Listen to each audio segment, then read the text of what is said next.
You're listening to Podcast PXN, a video game podcast delivering player experience news. Let's go! Summer Game Fest. I'm sorry.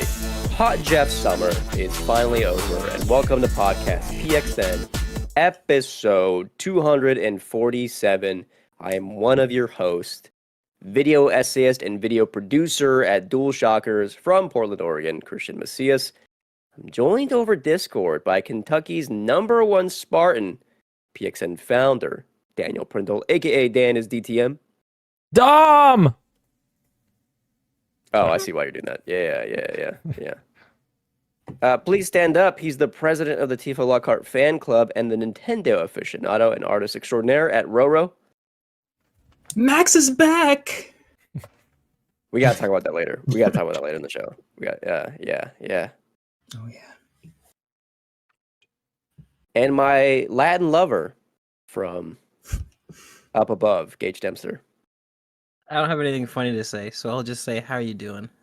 It's good to hear your voice, especially like this. Yeah. I'm a little bit sick. Not COVID so far. A lot of people have been tweeting like, oh, if I saw you at Summer Game Fest, I tested positive. Get tested. Yeah. Get tested. I infected all of you. Not me so far. I did worry though, because yesterday I was like, is this food? I ordered food because long day of traveling. I'm not gonna fucking cook. I was like, is this food? Like, can I taste? That's what made me take the test. And then turns out the food was just like kind of bland. It just wasn't seasoned properly. Yeah. I had like dessert after. I was like, oh, this fucking tastes great. So yeah. Thank you to everyone watching us live and participating in the chat. Just as a reminder, we are live each and every Wednesday at 8 p.m. Eastern on YouTube, except for 250. Well, we'll be live that Friday because it's a special occasion. Just search Podcast PXN as well as twitch.tv/Podcast PXN. Topic of the show this week is our hands-on previews from Summer Game Fest, and of course, all the announcements from the major showcases. But first, the show always starts with the quick bites. Psych! Not today. We're going straight to news of the week. Guys, I separated the showcases into three, obviously. The first was from Friday. SGF was Friday at 3 p.m. or something like that. Xbox Games Showcase was later on in the week. And then I think yesterday was the Ubisoft Forward. There's, of course, other things in there like Day of the Devs. I think the PC Game Show or something like that. PC Game Show, yeah. Might have been some other stuff I might have missed. So if there's anything that I miss over the course of these next three segments, please, by all means, just flag me down. Just say, hey, hold on, I saw this, blah, blah, blah. Yada, yada, yada. And then we'll talk about it. We'll start with SGF. We're pulling from Kotaku here. They broke everything down. I believe this might be in order, but I can't remember if it is or not. Let's just pretend it is. First things first, Lego Horizon Adventures. This is made by both Guerrilla and then the people that obviously make the other Lego games. Using the Horizon IP, coming to PC, I think, as well, but also coming to Switch. Huge. And I gotta say, this is a way better use of the IP than anything Guerrilla has been doing with the RPGs they have on PlayStation. This is actually okay, kind of exciting. That's cool. Yeah, it looks fun. I'm just, when you say a better use of the IP, the better use of her specifically, Aloy, this character. Even the world of I don't think the Horizon world itself is very fun as an RPG. At least the way they do it. And in this format, I'm okay, as a family friendly thing. This actually might work better for me. And also, I think Aloy just being a bit more fun. Yeah. Yeah. Okay. Yeah. Definitely. Okay. The setting, the robot dinosaur setting is better suited for something like this. Okay. Yeah. 1000%. Yeah, I agree with that actually.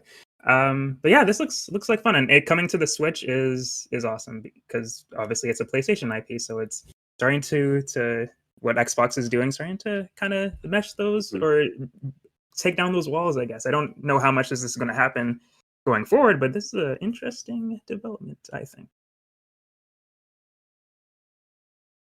So this was available to play at SGF along with Astro. I didn't play either of those, but from what I heard, they were both good.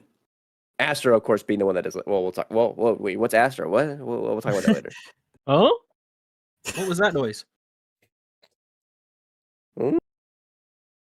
Next thing at SGF. Continue reading here.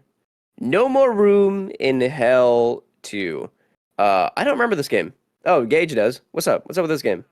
This game, first and foremost, the second game looks like it's a little bit different, but this game has been on my Steam wish list since like 2018. The first game, very cool genre blending. The overall high-end gameplay is very much like Left 4 Dead. You and like 4 or maybe it was 8 players, I don't know. You and a bunch of players, you go through these linear levels. It's a zombie game. There's like crescendo events, so you're kind of like you go to this thing. It's like, oh, you gotta refill the generator and start the generator up. It's gonna attract a horde. But what they do differently is that it's also kind of like survival sim. So like instead of mowing down hordes of zombies, you're collecting like a handful of bullets at a time, and they're all different calibers. And so when you get to those crescendo events, you have to really communicate with your team and be like, hey, I've got a pistol. Does anybody have pistol ammo? And then so on and so forth. So very, very cool genre bending. It's an awesome little indie. I recommend people try the first one. It's great. The second one is like isometric, right? No. It's first person. Yeah, it's very much like Left 4 Dead meets kind of like, I don't know, Tarkov, I guess. Very, very interesting flavor of game. But second one looks really good. I'm very excited for this. Hell yeah. Maybe some people are excited about Harry Potter Quidditch Champions. That's coming out this year, September 3rd on PS5, Xbox Series X and S, as well as PC. I'm right there with you, Dan. Did he shake his head? No. He grimaced. I don't know. I didn't hate it.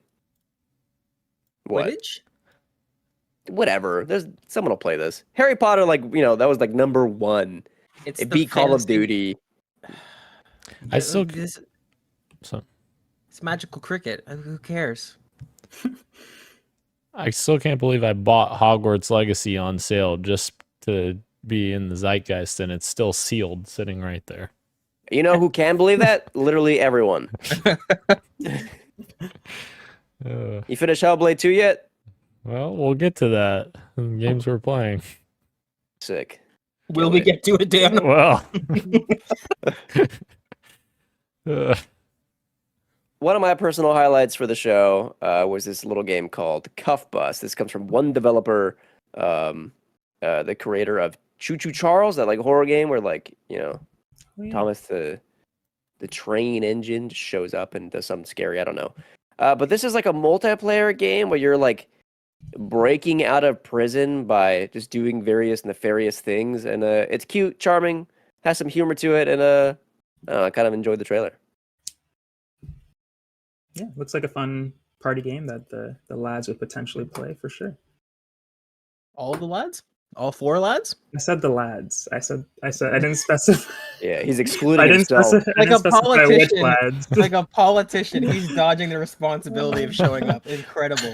Incredible, Ro. Oh my gosh. Okay. I remember the third thing that I needed to tell you guys, but I have to tell you that off camera. Yeah. I'll say this though. I forgot to mention, Summer Game Fest started with Jeff highlighting layoffs, which I thought was very important to address. Surprised that he did it, but delightfully surprised. And also, I know he said check your expectations. We have a lighter year in the industry, and the people made comments about like having weird energy during the show. But there were a lot of moments during SGF this year where he was like emphasizing that this game was made by an indie developer or by one person, like highlighting that yes, people out there doing some important work. And I thought that was neat. I thought him bringing the infographic on stage and highlighting just how many of Steam's top sellers are actually independent and not from big AAA studios was also a really, it seems like a small thing to do, but that was a really good way to direct people's attention to hey, pay attention to the small space, because it's not really small in any metric. It's it's bigger than a lot of the big guys. I thought that was a really, really cool thing for him to do. And it's more than we've gotten at a lot of other events. So I thought that was cool. Yeah. We got a new trailer for Star Wars Outlaws, and it ended with being like, hey, check out more at the Ubisoft Forward in a couple of days, and stay excited for August 30th when the game releases. We'll talk about this more during the UB Forward, and of course in our topic of the show. Up next was Neva. This was another indie developers of Greece. I think we've seen this game before. It was like this white-haired protagonist with like some kind of, it was a wolf creature. Looks like an emotional 2D maybe action kind of game. Look cool. I like the art style a lot. I'm excited. Yeah, great art style. I don't think I finished Gris. How do you say Greece? Gris? I think it's Greece. Greece, okay. Or technically, yeah. hold on. If I remember right, isn't it? it's Gris. It's Gris. Gris. Yeah. Agree, yeah. Okay. But yeah, beautiful art style. So it's cool that they're still making games over there. Lo and behold, Oh, Sid Meier popping up. Civilization 7. It's fucking happening, folks. You thought this day would never come, but it's here. Another Civilization game. Wow. who would have thought? Who would have thought? What Sid. thought? Sid would have thought. Which one of these will be the end of civilization? Oh God. It'll this one, if you don't vote this November. There you go. Nice. We then got another trailer for Black Myth Wukong, and I can confirm that this was well, hold on. Confirm. We got a trailer for Black Myth Wukong, and it looks fucking great. Comes out this year. Very excited. Is it looking like a real game? Is that where you're going with it? More than that. More than that. Mm, Yeah. Interesting. Once Human. Starry Studios' vision of a post-apocalyptic fantasy world features a wide variety of environments and deadly enemies of all kinds. Once Human arrives on July 9th. I do not remember this one.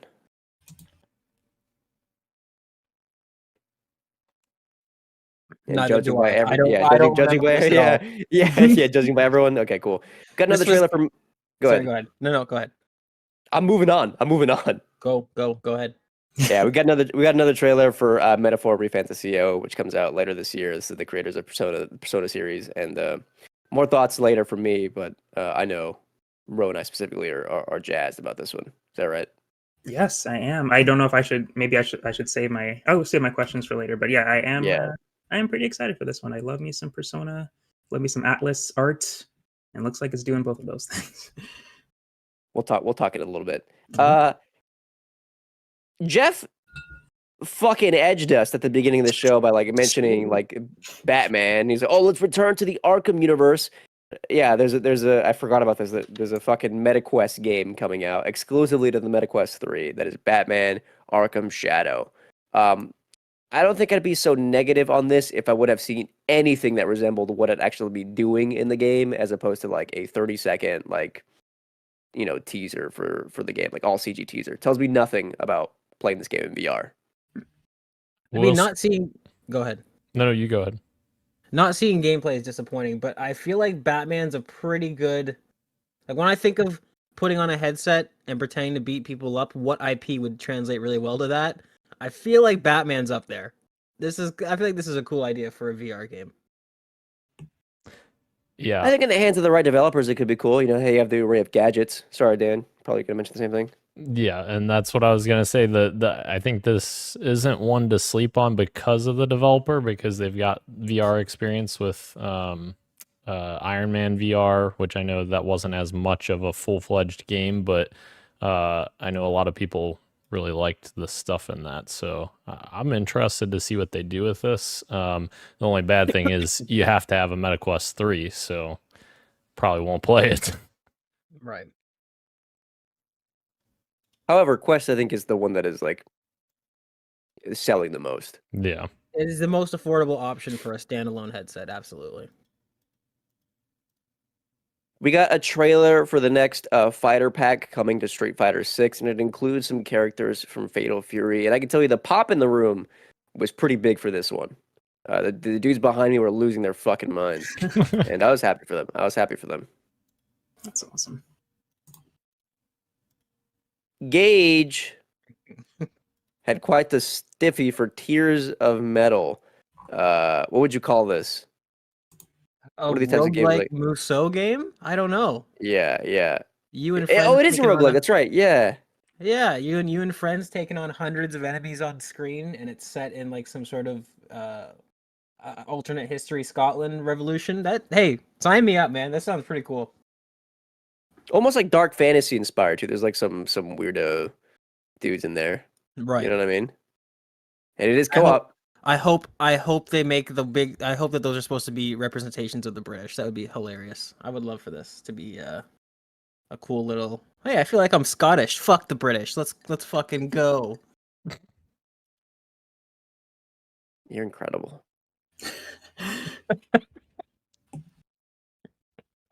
Dragon Ball sparking. This has a typo, Kotaku. It's Sparking Zero, not Sparkling Zero. Got a trailer. It was unveiled. It's the next battle game from like the what is it? Budokai Tenkaichi series. Yeah, very cool. Very cool. I don't know if I can say more about this. I haven't played the older games, but I played Fighter Z a little bit, and I just love the art style in these games. Like they lean very heavily into the actual anime style instead of doing the weird 3D. I mean, it is 3D, but you know what I mean. Like the past anime games have looked like video games, where this looks like it's more of a TV show, and I like when they do that. It just looks more authentic to the anime, which is cool and more fun to play, more cinematic. So I'm sure fans are hyped. Even I'm excited. I'm not even that big into Dragon Ball.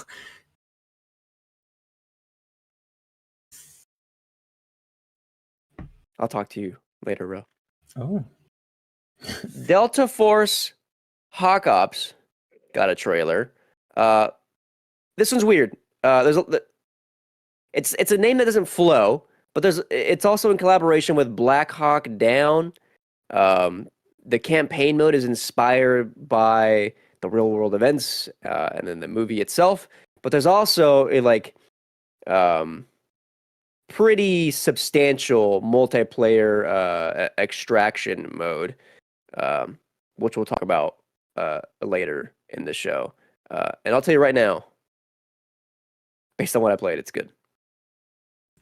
Okay. That's cool. That's exciting. I like we've talked about with Black Ops. I love this time period. I love the aesthetic. So the campaign, I know the multiplayer seems to take place at a different time period. It's only the campaign that's like the 90s, and then looks like the multiplayer stuff is like futuristic. So the campaign, I'm definitely interested in to check this out. And if it plays well, and they've got the same set of bones on them, then hopefully it's a fun campaign experience as well. Fatal Fury City of Wolves is coming early 2025. Fighter fans, rejoice. Damn, SGF had a shit ton of stuff, huh? I'm gonna rush through these a little bit more. Battle Crush, an isometric character-based combat game, was shown off at SGF. I don't know if any of us have any thoughts there. Mecha Break. It's like if Armored Core was made by someone maybe less competent. I don't know. It didn't look very appealing. What? Wow. I thought this looked sick. Am I crazy? You might No, maybe I just have a lower bar probably. I just thought it looked cool. Like it was very brief though, so it could be that you weren't sold by the little bit that was shown, and I was too easily impressed by what the little bit was shown. But I thought it looked cool. It's a multiplayer game, right? And it's like closed beta coming soon. I just like the brief action shots that they gave, and the fact that you could like customize your robot tickles a little itch in my brain. You know, just those things. I'm not thinking it's not like game of the year or anything, but it looks fun to me. Right. I'm probably just a hater. I'm sure it's fun. Gage, what game was it? Gundam. We thought it was Gundam during the live stream, and Heavy Gundam vibes. Yeah. It did, yeah. Yeah. Did we live stream this? Yeah. You and Dan did. Wait, Oh, That was the Xbox. No, that was the Xbox show. Oh, Wait, okay. It am showed I up making again, that up? I swear. No, it Oh, you showed up are again. right. That was the thing that happened, but I didn't know that it showed up here and Xbox. I thought Oh. it was Xbox. Oh. Got it. Okay. You know what it else looked showed like, up? It looked like Gundam, but it was not. Jason Blum showed up and was like, we got Blumhouse games now, and we made a shit ton. Let me tell you right now, they had a presence at SGF, and we'll tell you a bit more about this in topic of the show, but like it was genuinely delightful to talk to the people working with Blumhouse games. Their whole like mission statement is to go after developers that are like in the independent space and give them money to help make their project. There's a tidbit that I don't know if it's public or not, so maybe I won't say it on the pod. But it gave me a lot of faith for like the whole operation of Blumhouse games. So like, no, this is genuinely going to be cool stuff. I don't know if everyone will be like a total hit or not, but like they're banking on like just making the cool shit first, and if something like ends up being big, then hell yeah, and that's neat. That's great. I love that. Oh yeah. I gotta say, I thought about Daniel when this showed up because I knew he'd get like, I don't know, super defensive, I guess, or like about like a certain color. There's a Power Rangers game called Rita's Rewind, Jesus. and it's like it's a 2D side-scrolling beat 'em up, a la the TMNT games. And I gotta tell you, when I saw this, I'm like, dude, if this is like on Game Pass, you bet your ass I'm gonna pull the lads, capital TL, all the lads, up for a gaming session and play that together. Mm. This looks and I'll be sick. the Blue Ranger because blue is my color. Nice. Right. Yeah. Yeah, this looks sick, and I'm a huge Power Rangers fan as a child, so this is cool. Did you have a favorite? Just wondering, so I know who Gage should pick. Yeah, I think I should keep that a secret until we play because then Gage will take it. But surprisingly, it was not the Blue Ranger. Oh, Blue Knowing Ranger. Dan, it's almost Blue Ranger. certainly Red Ranger. is Ryan. Blue Ranger was my number 2, I'd say. Interesting. Red Ranger because he's the leader. No, it was not Red Ranger. Then I'm picking Yellow. White Ranger. Okay, then we're good. Then we're good. It looks like there might be 6 playable Rangers. I don't know if the co-op goes up to 5 or not, but I've seen 6 colors on this. And also, these levels look kind of insane. Like there's a level where they're on like a roller coaster, and they're like it's like a 2D like shooting game. And also, of course, what are they called? Like the Megazoids? No. What is it called when they transform into the big things? The big robots when they all You're turn. so close. And isn't Megazord. Megazord. Yeah. Yeah, where it's like it's first person and you're like fighting. There's a third person motorcycle level. This looks like a shit ton of fun. Absolutely. I'm sold. I just realized that the color that is my number 1 isn't one of the options I'm looking through here. So I guess we know what my number 1 is now. God damn it.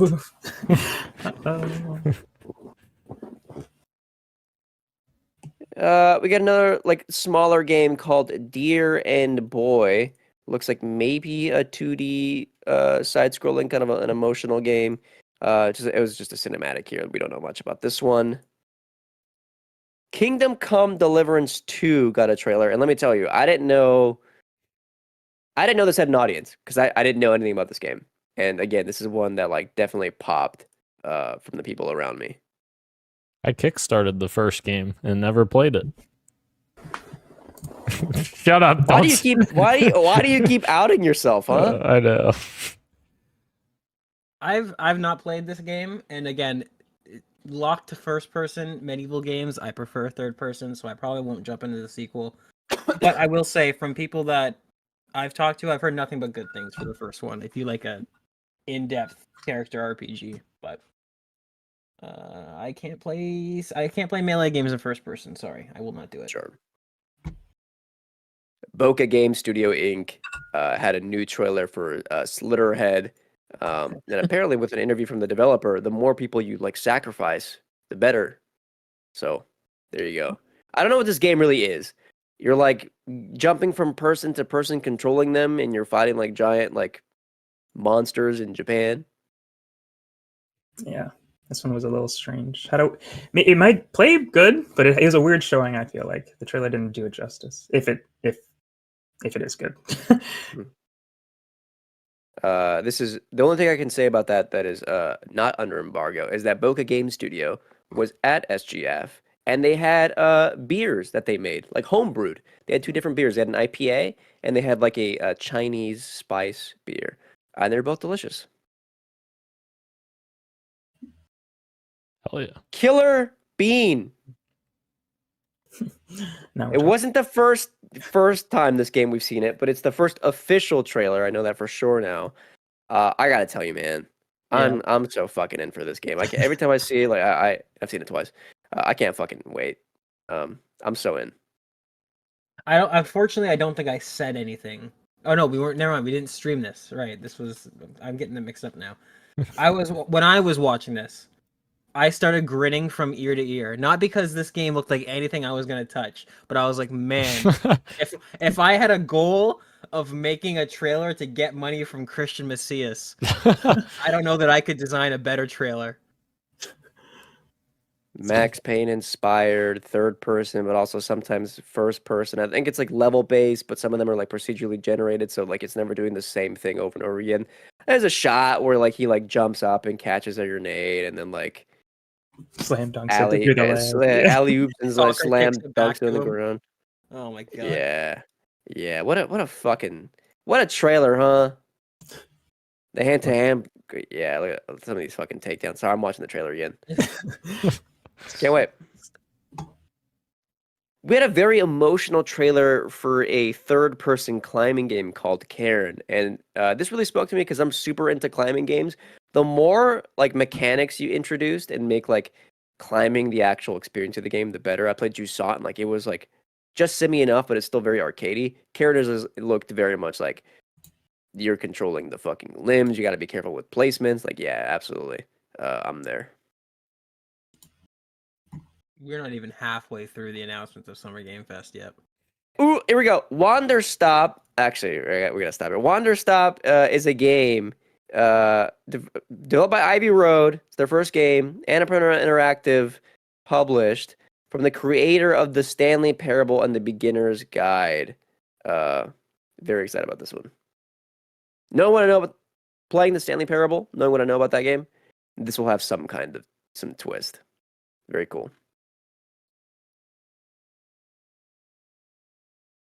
I'm going to keep pushing. Unknown 9 Awakening. Got a trailer. It's an unconventional fantasy game. More about that in topic of the show. A Note True, the last song, got another trailer. That is an Italian Renaissance Souls-like game coming out later this year. The First Descendant got announced. It's a sci-fi looter shooter coming at some point in the future. Hell yeah. Inner Sloth announced Outer Sloth, a website aimed at helping other developers develop their indie games. The more you play and buy into Among Us, the more money they had in that pool to help fund other games, which I thought was very cool. And then the Among Us TV show got a little like trailer, teaser, 30 seconds. No voice acting, but no voice acting. Yeah. The missed opportunity, I think, for me. Yeah. Especially with that cast that they showed off at the end. It's like, we got all these people, but wait a little bit. A little bit longer. Yeah. That's fair. Sonic and Shadows Generations got another trailer, let me tell you. I don't know. Haters be damned. I think I'm kind of excited for this one. Who's hating? I mean, someone's always hating on Sonic. What am I saying? Dog, they're out there. They're out there. There's a lot of them. What am I saying? Yeah, I'm excited for this too. I like the shadow levels, and maybe you'll be able to tell us more later. But I've seen some like clips online of Sonic people play the shadow levels, and they look fun. They look like some good Sonic stuff. More about that in topic of the show. Good. A trailer for Dune Awakening. I can see a narrow path, and it leads to you player. play this. Why don't you be the protagonist of this Dune world where there is no Lisan Al Gaib, no Kwisatz Haderach in an open world survival MMO? I don't know, man. I'm not into like these kinds of games, but every time I see shit from Dune Awakening, I'm like, you know what? This could persuade me. Unfortunately, this had no gameplay to do that, but I've just seen this shit on YouTube. This is like an okay CG trailer, whatever. I was gonna say, I think we've seen like 3 CG trailers from this game already. Yeah. And what's weird is that I think you can find a plethora of gameplay footage out there, like up-to-date gameplay footage, but they never ever show it during some sort of event. It's just in the wild On YouTube to find. Yeah, you have to go find it yourself. Very strange. I don't know what they're doing with this game. And it's weird because it seems like they've got the licensing or some sort of agreement because they're using specifically Denis Villeneuve's art style for like the sand crawlers and the ornithopters. So it's kind of a tie-in, but not really. I don't know. The marketing in this is weird. They gotta nail that down. Jason Schreier tweeted this, but I can also confirm this. Battle Aces got revealed at the Summer Game Fest. Can't believe I did that. At Summer Game Fest, and when Daniel Kim, one of the developers, I don't know what he is. Sorry, I don't think I have a title here for him. When he took the stage and revealed it is an RTS game, senior game director, and then showed the game, there was indeed an audible groan from the audience. They were. Please, go ahead. The fuck? Come on. Why is there RTS heat from the crowd? I don't think it's the fact that it's an RTS. It's the fact that it like led up with that amazing trailer that did not reflect what the gameplay was at all. Which is why CD trailer or like just trailers like that are always like can be hit or miss. Show me what the game is, right? What is the game? But from my understanding, Battle Aces was good on the show floor. It looks cool. I might be into checking this one out. I love my RTSs. At this point in the show, I opened up my phone and texted Gage, and I said, let's play the finals, because Season 3 got announced, and it's like Japan-inspired. There's like swords and throwing knives, and it looked like a lot of fun. I tell you what. The new map looks fucking gorgeous. Oh my god. Yeah. I'm down to play, dude. I'm down to play. Dan and I, you know what? I mean, myself more than Dan, but Dan and I and friends, we play it regularly. All right. Well, I guess I'm not friends. No, what? I guess you're not. What do you mean not me? I play it every time you want to play it. Right, but what I'm saying is I play this as much as you play Halo Infinite. Well, that's fair, but I'm not going to play this game by myself. That's fair. Dan is at home. He's there whenever I need him to squad up. The finals continues to be a fantastic game with not enough players playing it. So, Christian, boot up for the finals, baby. I will. I'm there. I'm going to speed up a little bit this time for real. Alan Wake 2 got a physical edition announced. Very cool. Congratulations to them. And then Night Springs DLC got announced as well. 3 playable protagonists, none of them Alan Wake. And that released already. That it was like releasing tomorrow, but at this point in recording, it's already out. I can't wait to play it whenever I have the time. And spoilers, I don't have the time. There's too much shit out there to play, but I'll make time for this. I heard it's not very long. Thumbs up from everyone. Hell yeah. Right, Daniel? Yeah, there you go. Amazon's MMO New World is getting an expansion and coming to consoles later this year. Okay.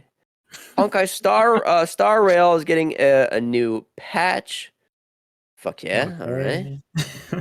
All right. Dark and Darker was announced, and actually the people behind me really pop for this. Like they're like, wait, what? This game is a banger. I played it when it was originally on Steam. There was a huge legal issue with the developers. It got taken off Steam for like a year, and now it's making its way back. I've heard some complaints. Apparently, it came back in a lesser form. I don't know about that, but when I originally played this game, very charming indie medieval high fantasy take on the Tarkov sort of style of gameplay. Very cool. There you go. There you have it. Kunitsugami Path of the Goddess, upcoming Capcom game. It's like both real-time action, but also an element of strategy, a little bit of both. Cool art style. Another trailer for that game. Hyper Light Breaker got another trailer. This is also available to play on the show. I don't think there was an embargo for this. That's why I put it in our topic of the show later. Oh, Party Animals, man. an update for that game. I saw that. I was like, please, let's hop back. There's a fucking karting level. Art Oh racing. wow, that's cool. Yeah. I'm very excited for what that game, like the featured content update for this game, is going to be pretty cool. Skate got a new trailer, and they are still working on it. Probably a long ways away for that one to go. But I mean, if they need more time to cook, then sure, I'll happily wait. If only Tim you Robinson, could play man. that game, you know? We can, because console playtesting arrives in fall 2024, and in order for me to get my shirt, they said, we would love it if you also, like, sign up for the playtest. And I was like, I already did, but I'll do it again for the console this time. So, there you have it. I signed up. Pal World got an update, and Jeff Keighley was like, all right. After he showed that, he was, like, very, like, down about it. I don't know what the fuck was going on there. And then Valorant confirmed is coming to consoles, and all the footage they showed from that was on console capture. Very exciting, I'm sure. Monster Hunter Wilds got a new trailer, and let me tell you, this game is shaping out to be pretty cool. I think I am totally going to be jumping into this. And then the show, hell yeah. And the show ended with Phantom Blade 0. Also, hell yeah. Very excited to see this. It can confirm it's a real fucking game. More about that on topic of the show. Sweet. I am going to be pulling Dan and Gage heavy with our recap of the Xbox Games Showcase. Real quick, expectations for this show before it premiered last week. We said, which are we most excited for? I mentioned I'm most excited for this one. Before we get into the actual specifics, how do you guys feel about the Xbox Games Showcase? You guys streamed it. Did you guys enjoy it? Yeah, it was great. Four big in total, 4 big thumbs up. Despite the number of times that me and Gage were, well, mainly me, but were confused during certain sections, which I'm sure once we get to them, we'll tell you. I think I mentioned on the podcast the week before, that with all the hot water Xbox was in, it would be smart for them to come out really strong. And it seems like they definitely did that, because a lot of people are very high on this showcase, and I can see why. It was very tight, it was concise, and it was packed full of good stuff. Why is the Xbox Wire fucking article is not in order? What the It's in hell? like the opposite order, it looks like. Oh no, it's not even the opposite order. No, yeah, because Is it alphabetical? It is. It's alphabetical. I hate that. It's so dumb. I think it's easy to see why that's the case, and I think when I first watched it, like, I actually agreed, like, oh, they are proving themselves to be like, no, we're still very healthy. But I think, like, once you dissect it a little bit, like, some of the stuff there that was shown, that was surprised and that I was very happy to see, is still like, well, you can maybe, like, critique this, like, what was shown isn't, like, we'll talk about that. But also there's still, like, the very big question of, like, Phil at the IGN live show said that they closed down Tango to be sustainable. And it's like, well, if that's the case, what is sustainable for them? Like, any of these could close down, if that's the reason. I saw that clip. I watched the interview, but I saw that clip specifically. He also kind of dodged the question, because Ryan McCaffrey, when he asked that, he was asking why Tango. Like we all understand that it's a business and you got to close things, but when he mentioned, like, all the metrics that it hit and asked why Tango, and Phil just kind of responded with, well, we're a business, we got to make business decisions. He didn't really explain as to why he chose that studio, which was super disappointing. And I was hoping that Ryan would press him on that, but you can only do so much when you're in a professional setting like that. But I also find it very weird. I don't know who had to do this, if it was like IGN's decision or Xbox's. They, like, prep the audience, this is confirmed now on Twitter, by saying, like, hey, the more loud you are, the more free stuff we'll give you to, like, the crowd. We'll be, like, giving you free stuff. So that when the Phil Spencer interview came up, all the people that were, like, being loud, like, if you respond louder when he says shit, well, very weird practice. I don't know. Anyway, unfortunate timing for Phil for that to happen, but go ahead. This is pure speculation. Me and Gage talked off air about this, but I still think that Tango was chosen because of their totality of their works, and I fucking love The Evil Within and The Evil Within 2, but those games didn't sell at all, like at all.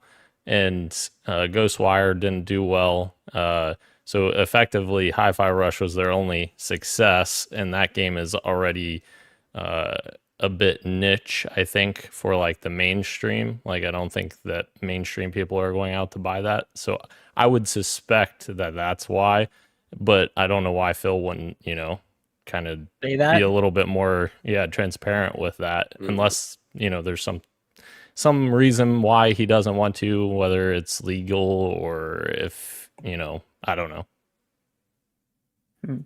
Anything's better than what he's been doing. I don't know why he wouldn't say that. But why do you... Okay, go ahead. No, never mind. Here's what I'm going to do for the Xbox Wire article. I actually am going to go from bottom to top because the smaller stuff, for the way the Go ahead. I put another article if you want the one in order. If you'd prefer it in order. Oh, interesting. You know what? I'll say no, but thank you. Okay. Normally I would, but this way I think we'll be able to breeze through the smaller stuff we may have less to say about faster, and then just save the other stuff for later. Hardware announcements. The new Xbox Series X all digital has been revealed. Don't think we have any notes on price point unless that was put up later in another post. Is that correct? Or when that comes out? Or is that later this year? I think it's the fall, and the price points are all released as well. The Series S 1 terabyte is $349.99 in Robot White. It's the same as the black Series S 1 terabyte. It's just a white option. The Series X digital edition, I believe, was $449, and then the 2 terabyte Series X was $599. How do you feel about the two-tone on that Series X? Because I think that's the one with it's all black and then green base. Oh, that looks sick. I love the green accent. But you won't see it. Well, you see it kind of emanating from underneath. Yeah, you would definitely see it. I mean, you're right. Yeah. Okay. Yeah. Sure. Yeah. There you go. It's just a little accent, But the controller, though, that one you don't like, huh? The two-tone. I don't mind it if it's an accent. I just don't like. My issue is when you break up the where's the next? Oh, you got him going. Like, for Like instance, this man. This you don't like this. That's how it is, isn't it? No, that's exactly how it is. That's fine. Right? No. It's all black here, and then they've got lime green here, I think, for the new one, right? Oh, yeah. Oh. This is what I hate, okay? So you have white controller, you have black here, then it's white again, and then it's black again. Could we just make this whole front black and then the whole back white and then black? Can I ask something, Dan? What is it about colors and harmony that you don't like? What's the problem? Dan, why aren't your fucking shorts red in the front and white in the back? You fucking weirdo. That's fucking. All right, let's move on to the show. Let's move on. All blue. That's too blue. It's a nice shade of blue, but it's too blue. We got live service announcements for some games for World of Warcraft, Starfield Shattered Space, Sea of Thieves Season 13. Xbox Wire. I'm reading from bottom to top. You're reading from bottom to top. Okay. All right. I'm following along now. Fallout 76 Skyline Valley got a release date. They almost got us again with that. They did. But they had a... Dan and I were so on edge. Put 76 at the top and you'll know, okay, yeah. I think there was an audible sigh from both of us when we saw the 76 logo or something, because we were both just ready. Ugh. So got an update as well as Diablo 4. Now on to reveals and trailers and such. Wu Chang Fallen Feathers was revealed. I don't remember this one. Which one was this one? It's like another Dark Souls type. Yes. Dark Souls Light, Japanese, I think they said. Or it looks like it is. Samurai-esque. I think you're right. Yeah, it's a Souls-like action RPG. Launches day one on Xbox Series X and S. Are we getting too many Souls-likes these days? Sure. Are we getting too many Asian-inspired Souls-like games? Absolutely. And yet, you put one in front of me, it's a little bit like dangling keys. I might still like have you on the periphery. Maybe you might be good. Right. I don't know. Parry and dodging make me go brr. And all these games are Game Pass games, right? I gotta say, yeah, was the graphic getting a little bit much? It's like, yeah, we get it. It's Game Pass. Because there was like one or two games that don't have it, but then you're spending like 5 seconds, after each of them, it's okay. Maybe they next year they need to lead with the couple of games that aren't in Game Pass, and then just say from here on out the rest of the games are Game Pass.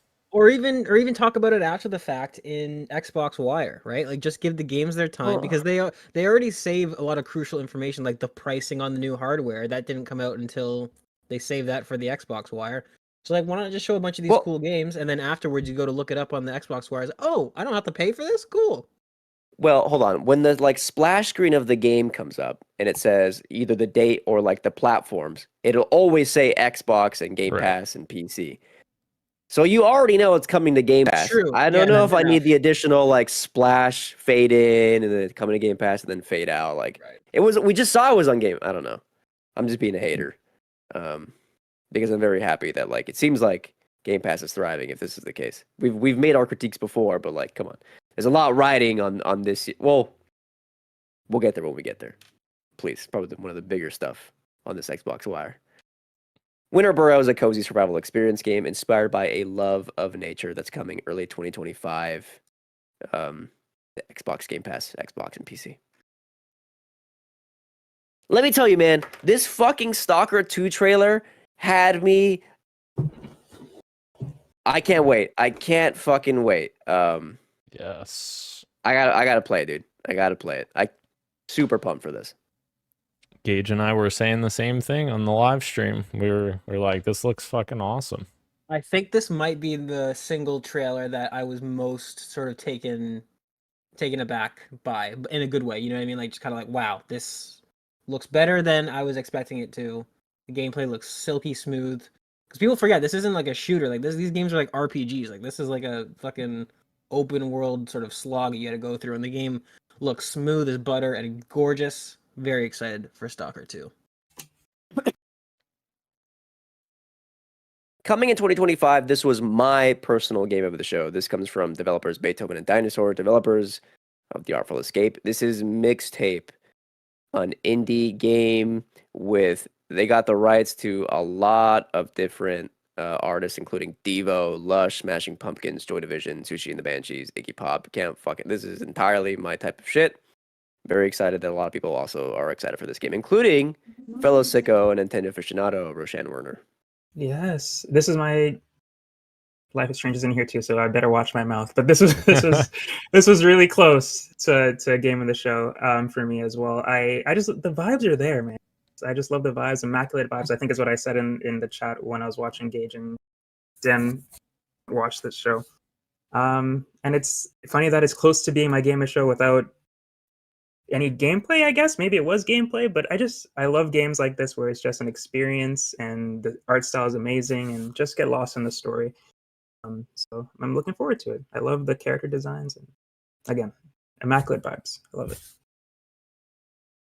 Got another trailer for Metal Gear Solid Delta. This time it showed up at an Xbox showcase.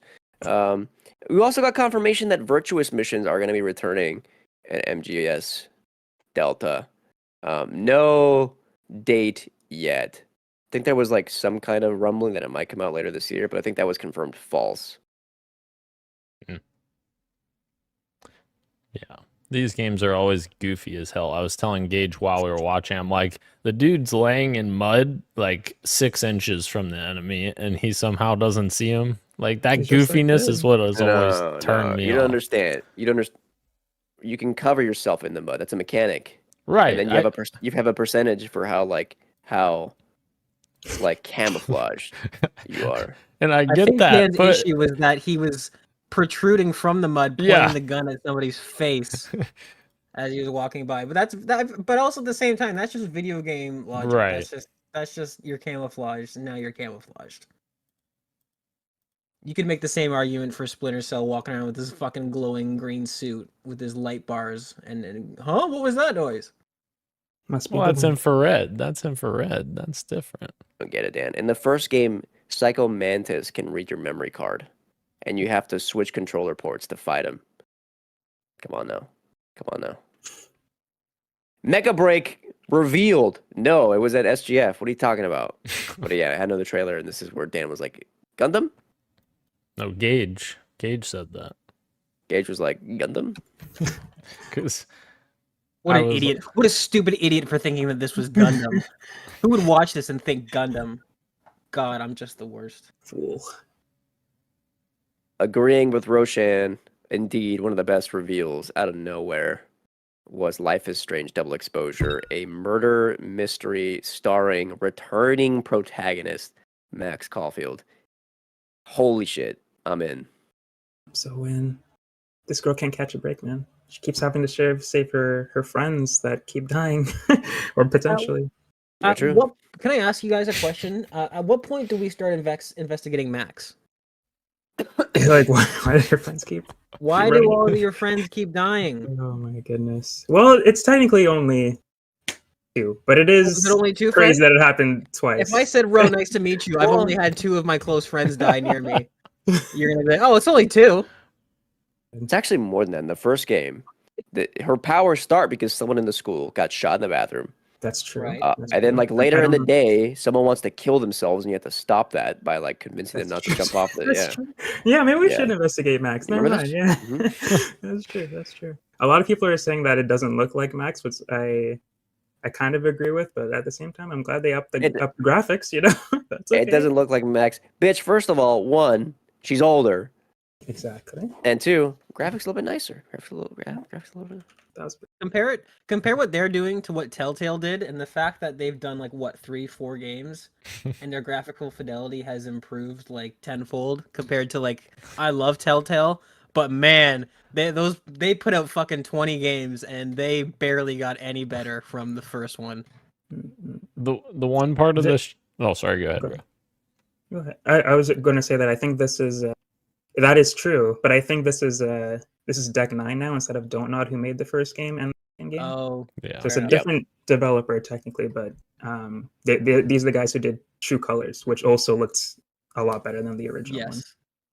The one part I laughed at in this trailer was when they showed the close-up shot of his badge that just says a generic police detective. I'm like, all right. Just so you know. Yeah. Oh, God. Fragpunk, a 5v5 hero shooter with like card abilities that affect not just yourself but other opponents in the arena, was revealed. I can't say more. I thought it looked fine. Yeah, this was fun. Thought it looked cool. The card thing was a cool twist, and not just like, oh, cards are just a replacement for abilities. Like some of the cards affect the map and stuff. I'm like, okay, that's kind of neat. Mm-hmm. When is this? Did this get a date at all? No. Coming 2025. So no date, but year. Okay. Looks pretty cool. Absolutely. We got another look at the Souls-like game that was announced. I think also another Xbox showcase prior. Flintlock, The Siege of Dawn, that arrives this year, July 18th. Next month.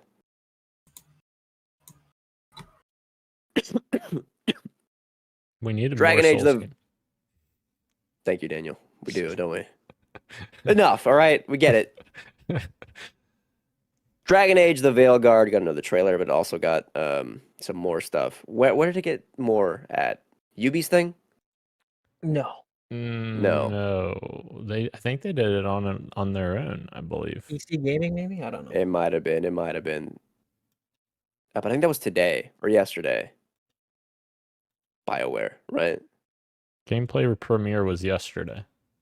Okay, yeah. Thoughts on Dragon Age? The new Dragon Age? The Veilguard?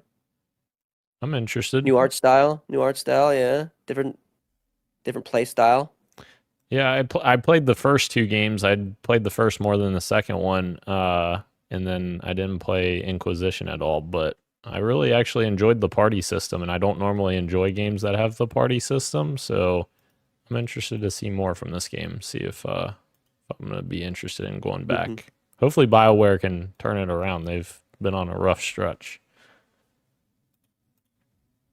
A lot of people saw this UE5 generic CG trailer and they're like, what is this, dude? Like, and then all of a sudden it turns into a like AAA looking turn-based RPG, and everyone was like, what the fuck? Are we in? Are we back? And let me tell you, I think I was one of those people. I'm interested. I'm not super interested, but Expedition 33 is that game. I was gonna say Dragon Age is turn-based. I am no longer interested. No. You're talking about Expedition 33. I thought this was Greedfall 2, but yeah, this is not Greedfall 2. I went through the exact same train of thought when watching the trailer.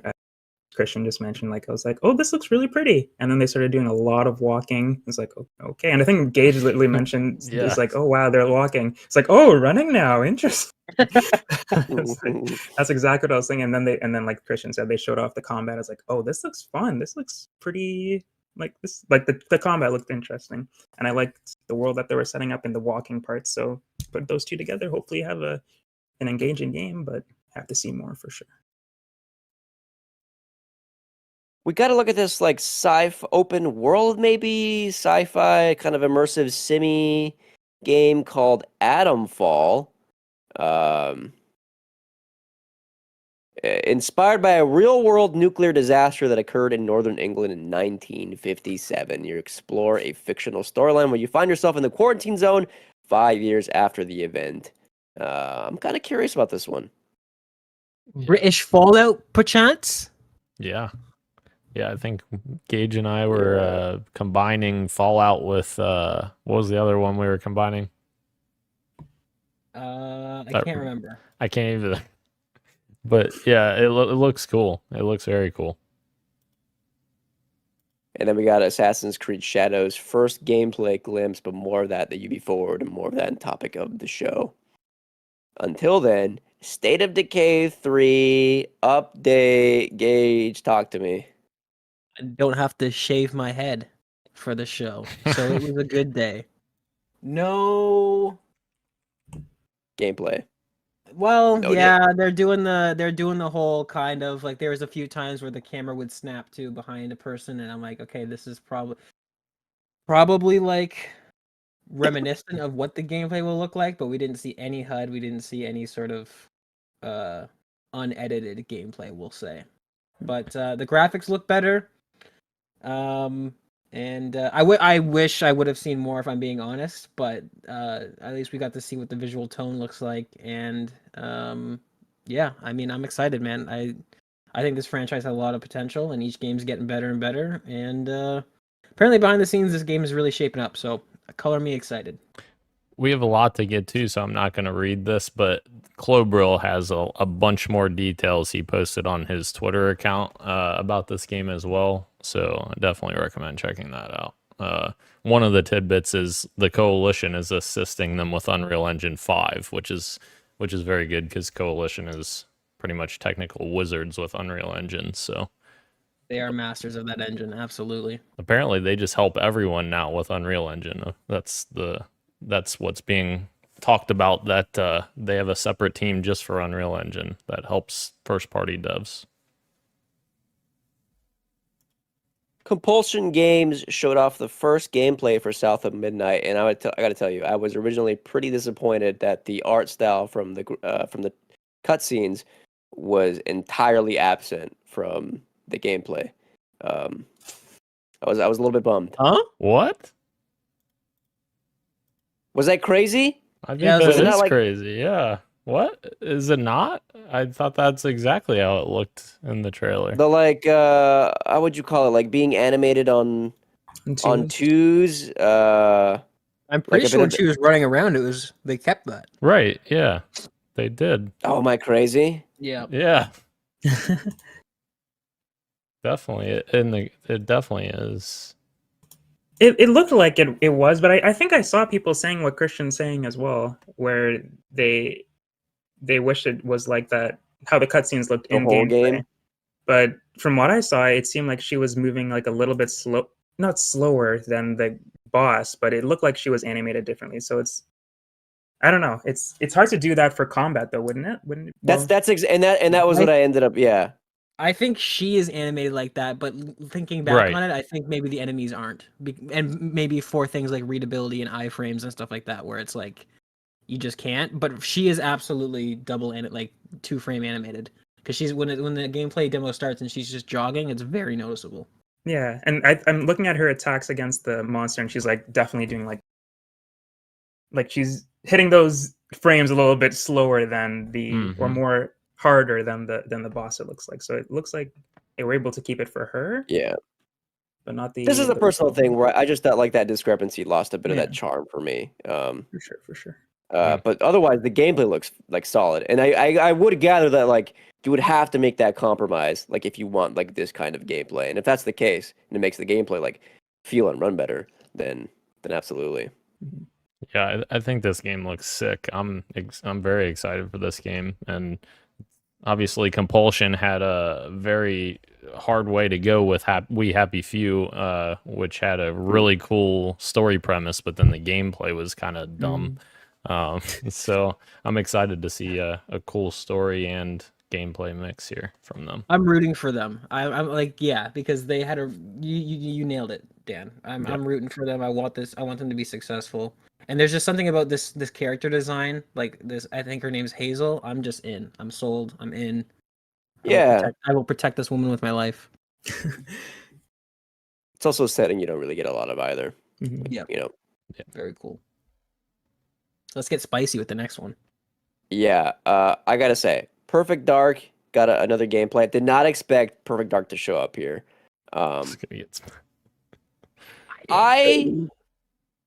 I understand why some people are like, well, you know, this doesn't quite look like the quadruple A game that I think was originally promised. Right. The closer it looks, the more like, I guess, closer looks to like other games that have already released, right? However, I still think this looks pretty good. I still think this looks like almost like it's a nice medium between being like immersive simmy, but also something that's a bit more like high paced and actiony. I was kind of in. I don't know how you guys felt. Yeah, I mean, well, to preface, this was one of the games that I was confused on from the jump, and Gage called it while she was in midair. He's like, "Is this Perfect Dark?" And I was like, "What? No, what?" And then they showed Joanna up close, and I was like, that looks nothing like what she looked like in the reveal trailer, and you know, historically what Joanna Dark looks like. So I was like, what the fuck's going on here? This is not Perfect Dark. And then we were watching it, and I'm like, oh, I guess it is Perfect Dark. Here it is. But personally, I was pretty excited about it. I mean, I watched the gameplay and I was like, all right, yes, I have the same sentiment of what you were saying, Christian. It doesn't quite seem like it's like a quadruple A game like they were advertising, which I think that's a product of all the development turnover and changes that they've made with Crystal now leading development essentially.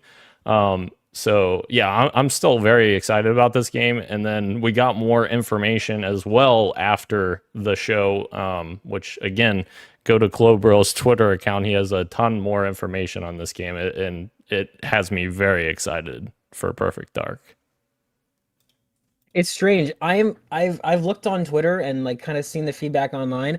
So I will completely preface this and say I am in the minority. Everybody seems to be digging this, and I'm as a fan of the Perfect Dark franchise, that makes me happy.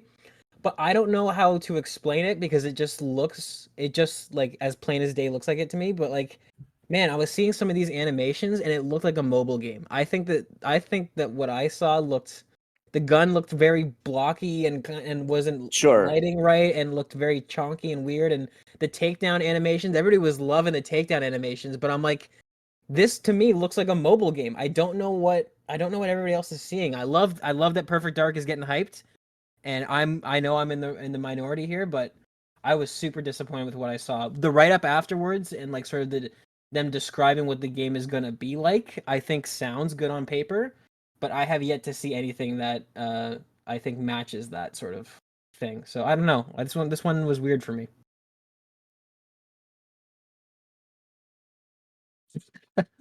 I thought Dan was gonna respond. He looked. He was getting ready to say something. No. I made my comments. He made his comments.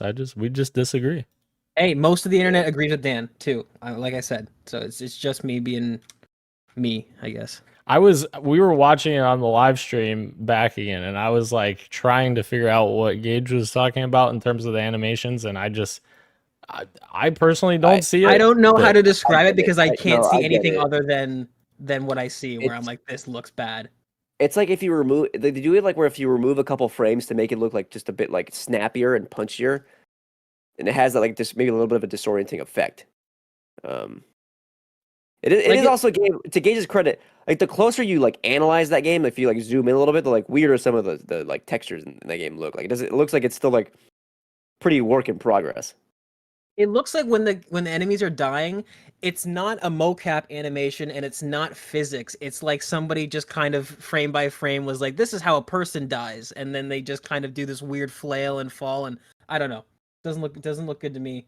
And I think maybe the reason why I'm so harsh on it is because I do have that expectation of like this was advertised as like this is gonna be Xbox's version of like a Naughty Dog game. This is our quadruple A, and I saw this and I was like, oof.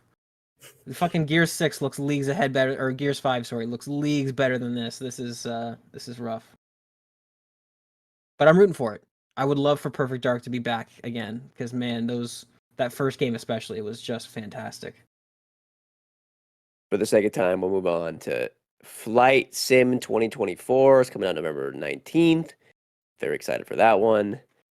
Indiana Jones and the Great Circle got another extended look. How you guys feeling about this one?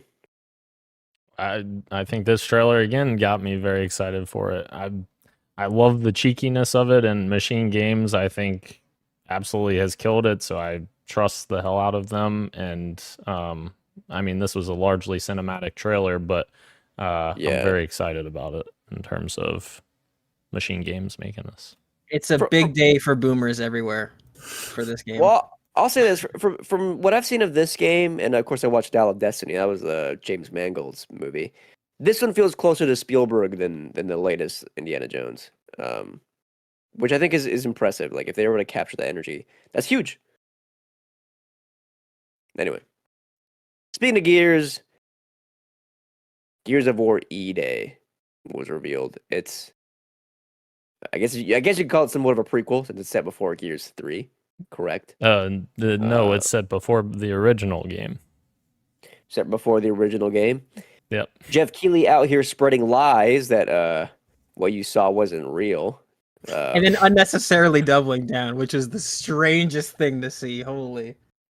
To which someone from the coalition was like, "No, this is all real time in engine." They're very excited. Well, what they go ahead to clarify that it was someone from no, it was someone from the Blizzard team that chimed in and said, "Well, no, this is real time and Unreal Engine."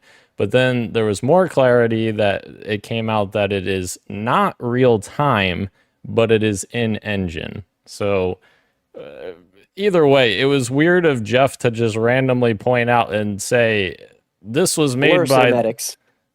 Yeah, well, he was like, this was made by this team instead of like the coalition. Like it was really weirdly pointed, in my opinion. And I was like, all right, I don't know why he did that. That was It's not like one of the only games he did that for. Like all these other trailers came and went, and he was like, "Hey, by the way, that Gears one, that's not real." It's like, all right, okay. Which, anyways, why wouldn't he just ask? That? Nobody was thinking about that at all. Right? Right. Even if it is a cinematic pre-rendered, it's like cool cinematic trailer. And like, why would he not just ask? Yeah, that's a whole other conversation, though. Talking about the actual reveal itself, it got me very excited. Again, though, this was another one I was confused as hell on, and Gage was probably like, "What the fuck? Dan doesn't even know his shit here." And the reason why I was confused was because we were expecting either a Marcus Phoenix collection, including the original trilogy, or Gear 6, and instead we got a prequel that takes place 15 years before the original Gears of War.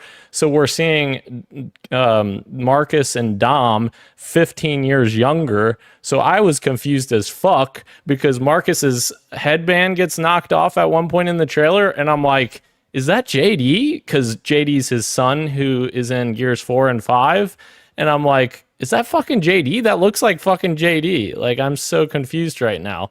And it turned out it was not JD. It was just very young Marcus, which makes sense because he's younger, roughly the same age as JD is in the later games. But yeah, I don't know. I'm gonna say something that's gonna make Dan mad. At me. Here we go. Yeah, here we go. I heard the Mad World piano rendition and I got pissed off. What? I was like, I'm so far out. That was amazing. The fucking nostalgia bait of this trailer. No, remember the that's Gears not... trailer you loved so much? No. Here it is again. Hard disagree. That's not what they were doing. They were targeting the emotion of the original game. The original game was lauded by... No, the original game was lauded for its horror and its hopelessness feel to it, and that is the point of that music being in there. No. What it was like a reference to the trailer, the Mad World trailer that everyone loves so much. Right, but the tone of that trailer was setting the tone for the game, is what I'm saying. That it's not. They're not putting it in there just to appeal to people just for nostalgia. I don't agree with that. I think that's mostly the reason, because you could set that tone with any number of songs, right? Just to set a horror, like a hopeless sort of tone. But there's a lot more songs than just that one that exists. They were correct. They were kind of harkening back to that old trailer. I'm not saying they weren't, but that wasn't. They didn't include it just to say, "Oh, yep, there's the nostalgia check." Boom. Like, it's not, in my opinion, I think that's discrediting what they're doing in this trailer, because, like, I don't know, man. I love Gears and I love the Coalition and what they've been doing, and I don't agree with that. That's what they were thinking when they put this trailer together. I just don't. They definitely didn't use it by accident. I'm not saying they used it by accident, Gage. I just explained what my point was. I thought it was a great trailer, but I think that they did use that to call back to the first one. But again, I'm not a bad thing. It doesn't need to be a bad thing. Christian didn't like it, and Dan liked it. Oh yeah, that's what. Yeah, I'm just being a hater. Irrespective of the music, I thought it was awesome. Irrespective of the music, though, as a trailer, like, people are really jazzed about E-Day, like as like a setting. For what I've seen online, people are like stoked for this. Well, for what got me hyped was when because most of the trailer takes place inside, just one-on-one fighting, and then at the very end you get this sort of wide shot as the camera pulls back and you see a human city. That what excited me was that it looked like the human city, like it was very much like day one of, like, a lot of the lights are still on, the city's still kind of like functioning, and then you just also see all this shit going down. I like stuff like that. Dan and I have talked about, like, Fear the Walking Dead. Dan and I used to, Dan more so than myself, but I used to be a huge Walking Dead fan. And when Fear the Walking Dead came around and the whole premise was like, you're going to see it how it began. And then you see that for like one episode, and then it immediately cuts to, like, oh, actually it takes place a few months in. I love when games that are catastrophic go back to, like, the very first day. You get to see shit unfolding. So if they spend a lot of time there where it's like the whole game takes place within, like, a month of everything happening, that would be really cool. Is Marcus Phoenix bald in the original trilogy? I don't think so. He doesn't. He doesn't take off the bandana. I don't think he takes his bandana off until, like, Gears 3. So maybe he is. Well, because when the bandana fell off, I heard someone yell, like, he's got hair. Like, where did I hear this from? Yeah. No, we were streaming it somewhere. Like, I heard someone say he's got hair. I was like, so is he bald? No, but I remember the bandana. I mean, he has hair. It's just you can only see, like, the sideburns because of his bandana. So, right. Does Marcus Phoenix take Rogaine, do we think? What is the horse? But No, Testosterone, horse drink. Oh, ivermectin. Yeah, there you go. That's what he takes. To make my final point on the actual content of this game, instead of arguing about whether or not something's nostalgia bait or not, I'm gonna say that this setting for this game looks amazing, and I think that the idea of going back to the roots of the franchise of being horror based and you're feeling hopeless, whereas in the newer games you're feeling like you're kind of in charge essentially. I think this is a really cool throwback for them to experiment with the franchise a little bit more. And it's cool that the Coalition has the flexibility from their leadership to allow them to do this kind of stuff, like, and not just, let's go churn out Gear 6, just Right. because.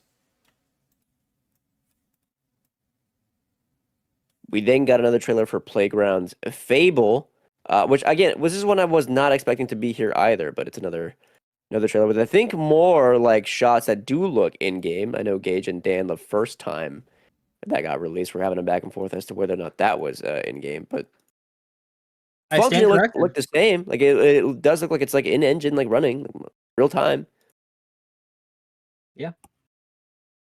Yeah, it looks very good. I think Playground's another high quality Xbox studio. I think Coalition and Playground are kind of at the top of Microsoft's studios, in my opinion. So I'm very excited for Fable and the new take on Fable, because the original Fable games really didn't cater to me necessarily, but this definitely seems to be. Here's a fucking highlight, baby. All meat, no filler. Doom the Dark Ages coming Xbox 2025. He's got a shield now, shield with spikes. You rev it and throw it, bounces back at you. Dude, he gets on the dragon, and I was like, this is fucking sick. Like, that is awesome. Here, I'm gonna take Christian out of the hot seat. I'm gonna sit in that seat myself. If E-Day using that song as nostalgia bait, I feel like Doom sometimes is metal bait. Because you sitting here and describing, he's got a shield now with spikes on it, and I'm like, yeah, it looks cool, but a part of me is kind of like, man, they could have they got 5 14-year-olds in a boardroom and were like, what's fucking cool? And these kids just And they told were them. right. And those And- kids Yeah. were right. And They I are. guess they were right. I think this looks fine, but man, everybody is fucking. He's got a cape now. His armor's the exact same, except he's got a fucking cape. Let's go. The cape I'm whatever about, but this is a new mechanic. That is actually interesting. Instead of just new weapons, it's a new mechanic. That's shield? true. That is Yeah. true. You got the parry and all that stuff. Yeah. And the mech. There's a gun that crushes skulls. Yeah, of course there is. Oh god. Tails Capes are is cool. cool. Yeah. Most of the time. Of course, Call of Duty 6 got a Black Ops 6. We got more info here again as well, confirmed by Phil Spencer himself at the opening of the show. It is coming day one to Xbox Game Pass. 300 gigabytes just for you. Which they Well, we've done some clarified. digging. Yeah. Dan and I did some digging because I was on a tangent about that. Gage was not a happy camper. Apparently, 300 gigs is assuming you have Modern Warfare 2, Modern Warfare 3, Warzone. and Warzone and Black Ops 6 installed. That's Correct. the complete package. Thank God. Apparently, it's 100 and what? 100? 149. Yeah, I think so. 149 for the entire package. That's Now, you still a said- lot. That's But- still a lot. It's no, exactly. It's still way too much. I want to stop you here because you said, and of course we have Black Ops 6. Like we're just gonna roll right through it. This is the best Call of Duty showing I've seen in a very long time. This game looks very, very good in my opinion. I I'm really agree. liking what I see. No, it's gonna be fun. movement- Omnidirectional all- movement. Yeah, it seems like it's always Treyarch that takes the big step forward, and now that they have extra time to cook, we could have gotten another fucking play-by-play Call of Duty that looks the exact same as Modern Warfare, but they're taking time to do things. The HUD customization elements That was were cool. really cool. Tons of stuff that they showed off that I really, really like, and of course we're getting 2 zombies maps at launch, which is nice. Bunch of stuff. very, very happy with this showing. Is Call of Duty back? Might be. We'll see. We'll find out. For free. Age of Mythology Retold got a gameplay trailer. RTS game that uses different mythologies. And then Avowed got a new look. Did Gage, are you sold on Avowed now after seeing this? I did see an improvement, I think, in terms of the fluidity of gameplay. And Dan, they didn't talk about this in the show, I don't think. Dan pointed it out afterwards. But if they wanted to get their Gage Dempster numbers up, they definitely should have advertised this more. But you can play the game in third person now, which is very, very cool. I like that a lot. Even just having the option, just having the ability to flip back and forth is a big deal for me, especially in a game like this. So, yeah, very cool stuff. I think I am sold on Avowed now. Yeah. And once again, Clobril had a bunch of info. That's what I sent Gage after the showcase, which, yeah, this game looks awesome. I've talked about how I love the Outer Worlds. I'm very excited about this. I'm just hovering on the article here that we're using to go through this. And again, that fucking key art, man. Incredible. It's solid key art, right? Incredible key art. Oh my god. Yeah, absolutely. Key art goes a long way. Key art goes a long way. Ubisoft Forward, smaller showcase but substantial. It was meaty. They showed off some meaty stuff.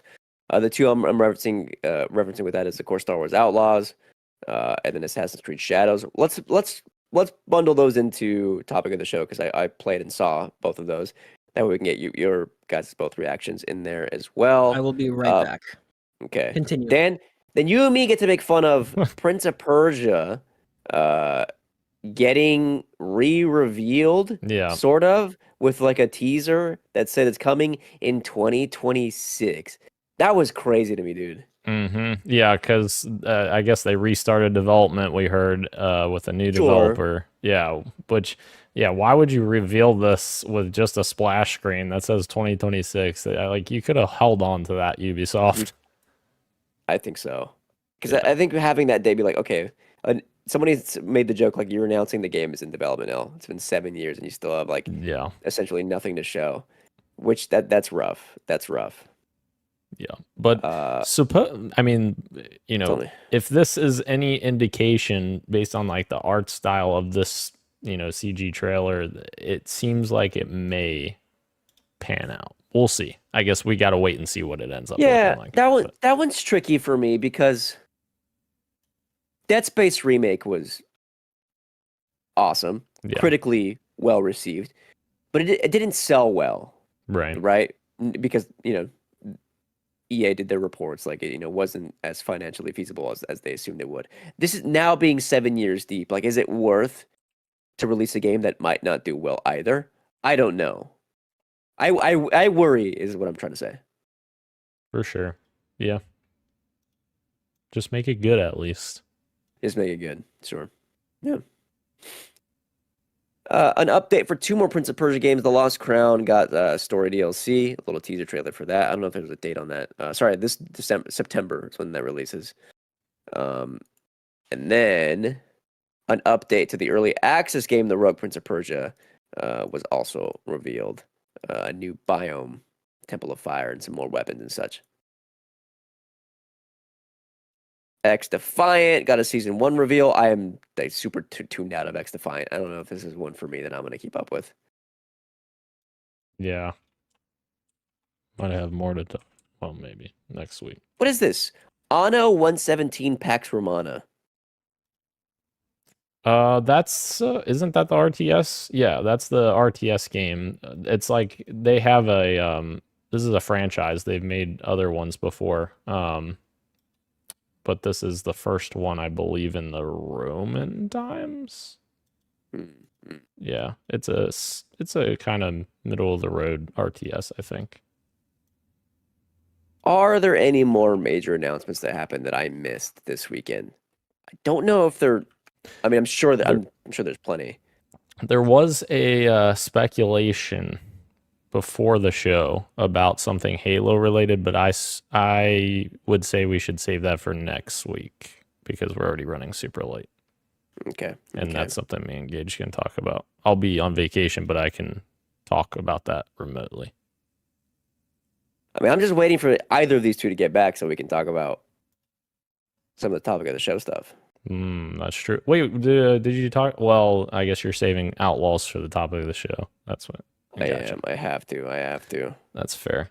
Well, you could talk about Shadows. I don't know that they are gonna care of that much about it. Oh, about AC Shadow. Yeah, okay. How about Dan, what you got for me? What you been up to? Oh, that's true. I made a joke to the remember forward thing, but yeah, remember X Defiant you were just talking about? Well, me and Gage played a little bit of it. And my initial thoughts on it were it was actually kind of fun. I enjoyed my time with it for the first couple of matches. And then Gage was like, well, are you enjoying it just because we're doing well? And I was like, well, maybe. And then we started struggling a little bit in a couple matches after that. And I got less interested, but it wasn't because we were losing. It was more so the structure of the maps and how they interact with the modes. I wasn't a huge fan of the structure of the overall game, I think, because all of the maps are very structured linearly. So like it felt very much like I was playing a hero shooter, which I guess sort of it has those elements with the different character specialists and stuff that you can choose. Right. Yeah. Which I'm not huge on hero shooters. I played a little bit of Overwatch back in the day, but like just the linearity of all of the levels kind of put me off because it felt like you were just constantly pushing forward. It didn't feel like there was anything interesting happening like in the outer parts of the maps. Like everything's just driving you forward. Like even the modes that you wouldn't even expect to just be pushing forward essentially in that, like, you know, just team deathmatch or whatever, it still felt like I was just, you know, running straight forward to the other side of the map and that was it. Like, of course they had their normal escort mode that hero shooters have, and that was very much your babying the robot through the level, but I don't know. Did you like the gameplay feel, like the way the shooting felt? Yeah, I actually did.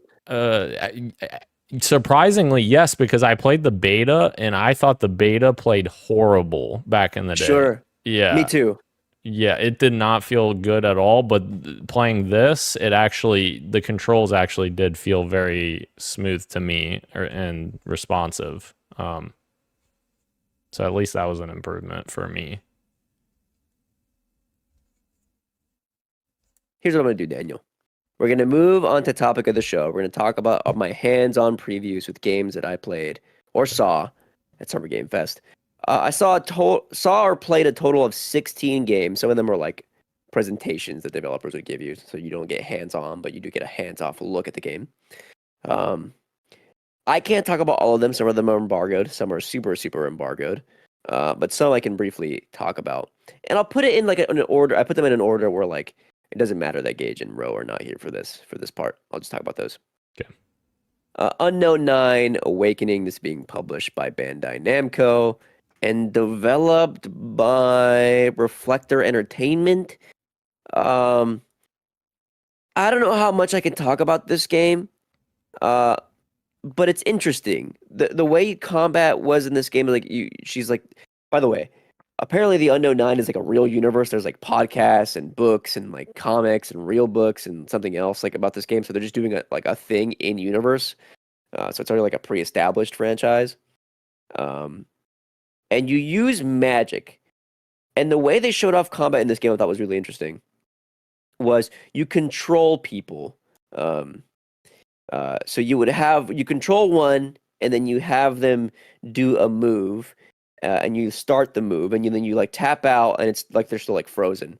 And you move to another enemy and aim their gun, and start to hit the trigger, and then you let go, and that meter like it's like a timer. It ends, and now all the actions you've done while the meter was going start.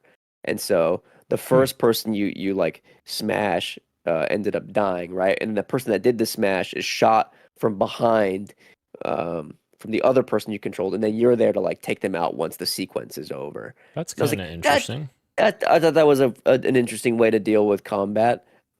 It was a short demo, so I don't have more thoughts there. I can't tell you if the rest of the game is going to be good or not. But they did mention that like you have to choose a path in your skill tree if you want to be like combat focused, magic focused, or something else that's focused. And there's no way to get everything. There's like literally no way you can get every skill tree. So that they want you to like choose a path, and if you do choose a path and like fulfill that entire skill tree, you'll like master it, and now everything in that skill tree is like double as powerful. That I thought that was interesting. It's an interesting way to do that. Yeah, that is interesting. I feel like that trailer didn't really showcase that well. So that's it did not. Yeah. Yeah, that's cool. I agree with you there. I also agree. Perfect.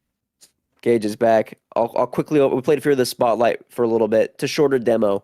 It's one of the games being published by Blumhouse Games, and it's fucking awesome. PS1 CRT filtered like horror game about this like girl and her friend sneaking into a high school at night to use a Ouija board that's in the library. It was pretty fucking cool. It's pretty cool. Already out? I'm gonna talk about. No. Oh. July. That's weird. It already has reviews or ratings. Well, okay. If that's the case, then I can say that I think this is the game that got released, and then Blumhouse Games was like, "Hey, we like this game. If you delist it, we'll give you more money to make this into like a bigger game." And so they delisted it. Interesting. And it's now coming out again. That's my understanding.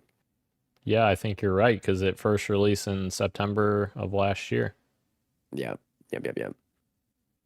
Phantom Blade Zero, Chinese Souls-like game from S Games. It's fucking awesome, dude. I thought it would be more like From Software inspired, like really difficult combat, like tough to do like parries and dodges, and that's not the case. It's more Devil May Cry, Bayonetta inspired, where like you're doing combos. So it was pretty easy to like button mash a little bit. I wasn't nailing every combo, and then when you have to parry or you have to dodge, I think the parry is like a blue light will like shine out of the enemy weapon, and you can click that. And if you have to dodge, it's a red light that comes out of an enemy weapon. So while like the combat itself was like challenging enough, it didn't feel like overly punishing. And I thought that was pretty neat, a neat way to do it. And it looks incredibly stylish. I had so much fun with this demo. It's apparently like 30 minutes long on the show floor, but like the faster you beat it, obviously the better you do. I beat it in 9 minutes with 3 deaths. It was fucking great. It's fucking great. Oh yeah. I went hands-on with Replaced. Remember the Xbox game, that 2D cyberpunk noir sci-fi inspired game? Yeah, on my Fantasy Critic.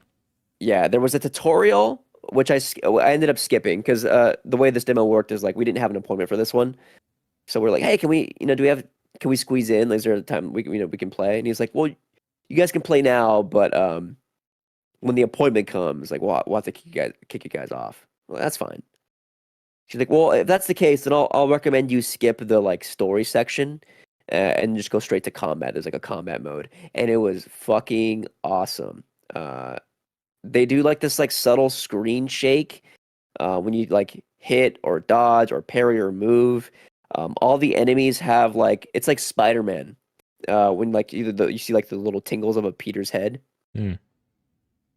Fuck was Gage doing?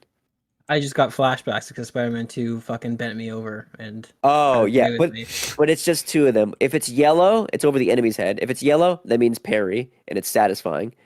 If it's red, it means dodge. If they have like any like shield on them, you hold B and you'll do like a bit. You'll have like a little hammer thing and you like do a big move and you break their posture and you can just go back to punching and stuff. And then after you do enough hits or enough parries, you'll build up like your little gun. It's like a little special move. And if you press that, it's an instant takedown. So I'm in like this giant, it's like an arena and it's like 3 or 4 waves of enemies and they get harder and there's more enemies and it felt great. It felt fucking great. I went into the story mode for just a little bit, started walking around, talked to a few people. It goes from 2D to 3D and then back to 2D. Sick. Stunning. I'm very excited for this game. I think it'll be really, really, really cool. I don't know if it's out this year though. Man. Dude, this game has been fucking delayed like 3 times now. Like it was originally supposed to come out 2 years ago. Right. I think I've had this on my fantasy critic both years. This is the first year that I don't have it on my thing. It's got to come out this year, please. Yeah, because I think that it was supposed to come out 2022, I think, originally. Yes, it was. Yeah. Whenever it does come out, I'll be there. Very happy. Hell yeah.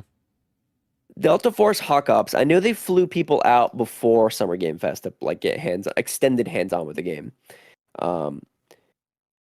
Peter and I got to play this, and it's not the campaign mode, it was specifically the extraction mode. And let me fucking tell you. Daniel, yes. You will love this fucking game. You will have so much fun. Everything you hate about Tarkov, yeah. Most things you hate about Tarkov are not here. Like when I got in, it was super hands off. But I had like a small bug, so the developer had to like come help me. And whatever, he like restarted the game real quick, and then it was fixed. But he hovered over me, and so like obviously like before you go into like I forget what it's called for Tarkov, but before you go into like a session, you like go into your gear, and everything's the exact same. You put your helmet on, you put your backpack on, the little fucking the vest, and then the belt, and then you're moving over all the different types of the med packs, your different type of ammo. You have to put the ammo into the gun. All that's the same. You get to customize your guns with all different kinds of equipment. Again, all the same. You get in there, you hit M on your keyboard. It's also coming to consoles, I think, this game. And you have a map. And you have a map with waypoints on there, with objectives on there. And there's a shit ton on there. And you can see where the extractions are. But before you get in there, you get to choose an operator. And each operator has like one skill. And this was like such a good like marriage of like the hardcore simmy stuff of Tarkov, but also a bit more of like the like arcade that you would find with like other games. It's not a hero shooter, obviously, but I went in as a medic, and going in with like an ability that gave me 9 shots of this like medic gun. I could either heal myself or point it at my teammate and heal him. So it would give us an extra bit of like, hey, my friend Peter didn't have enough bandages, so he was like bleeding out. He was like trying to run. I was like, hey, hold on. And I shot him, and that fixed him up. And like this small little tweak was like, huh. Suddenly this like extraction shooter that is like, I feel like plays just as hardcore as like Tarkov is a bit more accessible to a person like me who's not wanting to sink major time into it. Fucking great. I am suddenly very excited for this game to launch. It sounds like when you said like you get into a match, you open up your map, it shows you all these objectives you can do, and it shows you exactly where you can extract. It sounds this sounds like this might be a perfect marriage of like DMZ. Yes. Right? Dude. And Dan and I played the absolute shit out of DMZ. We did. I went to an evac, the closest one that was available to me. Because you go in there, you have like 25 minutes. And we did like 2 objectives before we had to like, we were full of shit and we had to like go evac. We went to one extraction. For whatever reason, that one was no longer operable. So we had to like fight to a new one, but there was like some kind of engagement happening down the line where it made like getting to that one like a bit trickier. And it was fun, dude. We played 1 round, and that was like the end of our demo session. Like, fuck. That was cool. Does this one have a release date? I don't know if it does. Man, I'm hearing you talk about it is getting me a little bit excited. I'll tell you something about this later, though. Okay. Since Ro's not here, then I'll quickly brush over Metaphor. Metaphor and Sonic. Metaphor looks real fucking good. It's obviously a very Atlas RPG. Will only be for people who are into Atlas RPGs, really. He's back. There he is. He's fucking back. I can talk to him about. I can talk to him about Metaphor. The ethos, and he came back. I just started talking about Metaphor and Sonic. Really? Yeah, dude, Metaphor is so fucking good.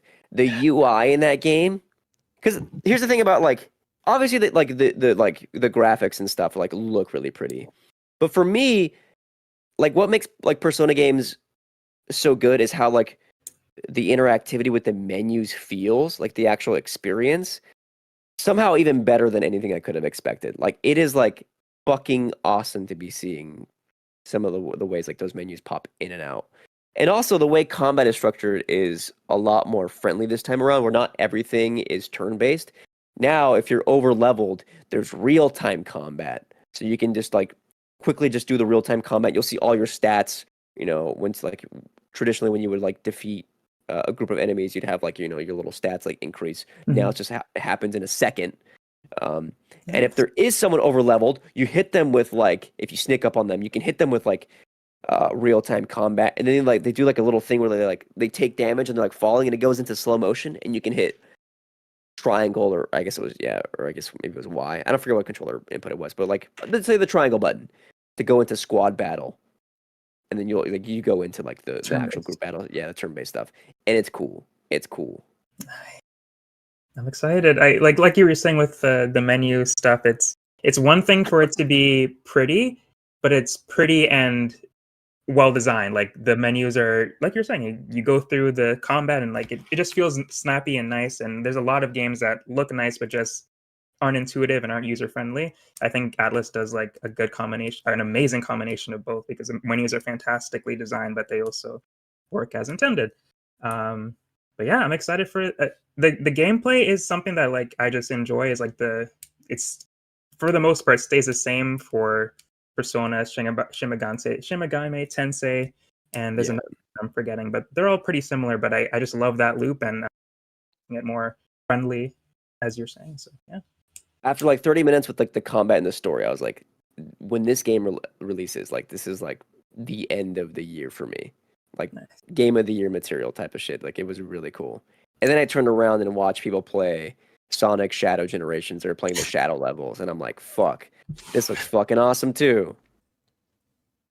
Oh yeah. Did you get a chance to play it, or you were watching? Just saw. Yeah, I didn't get to play it. That's okay. Cool. I got a presentation of Assassin's Creed Shadows. It was pretty much almost the same as what they showed in the Ubisoft Forward. Like you're getting to see the difference between Yasuke, the samurai, and Naoe, the shinobi.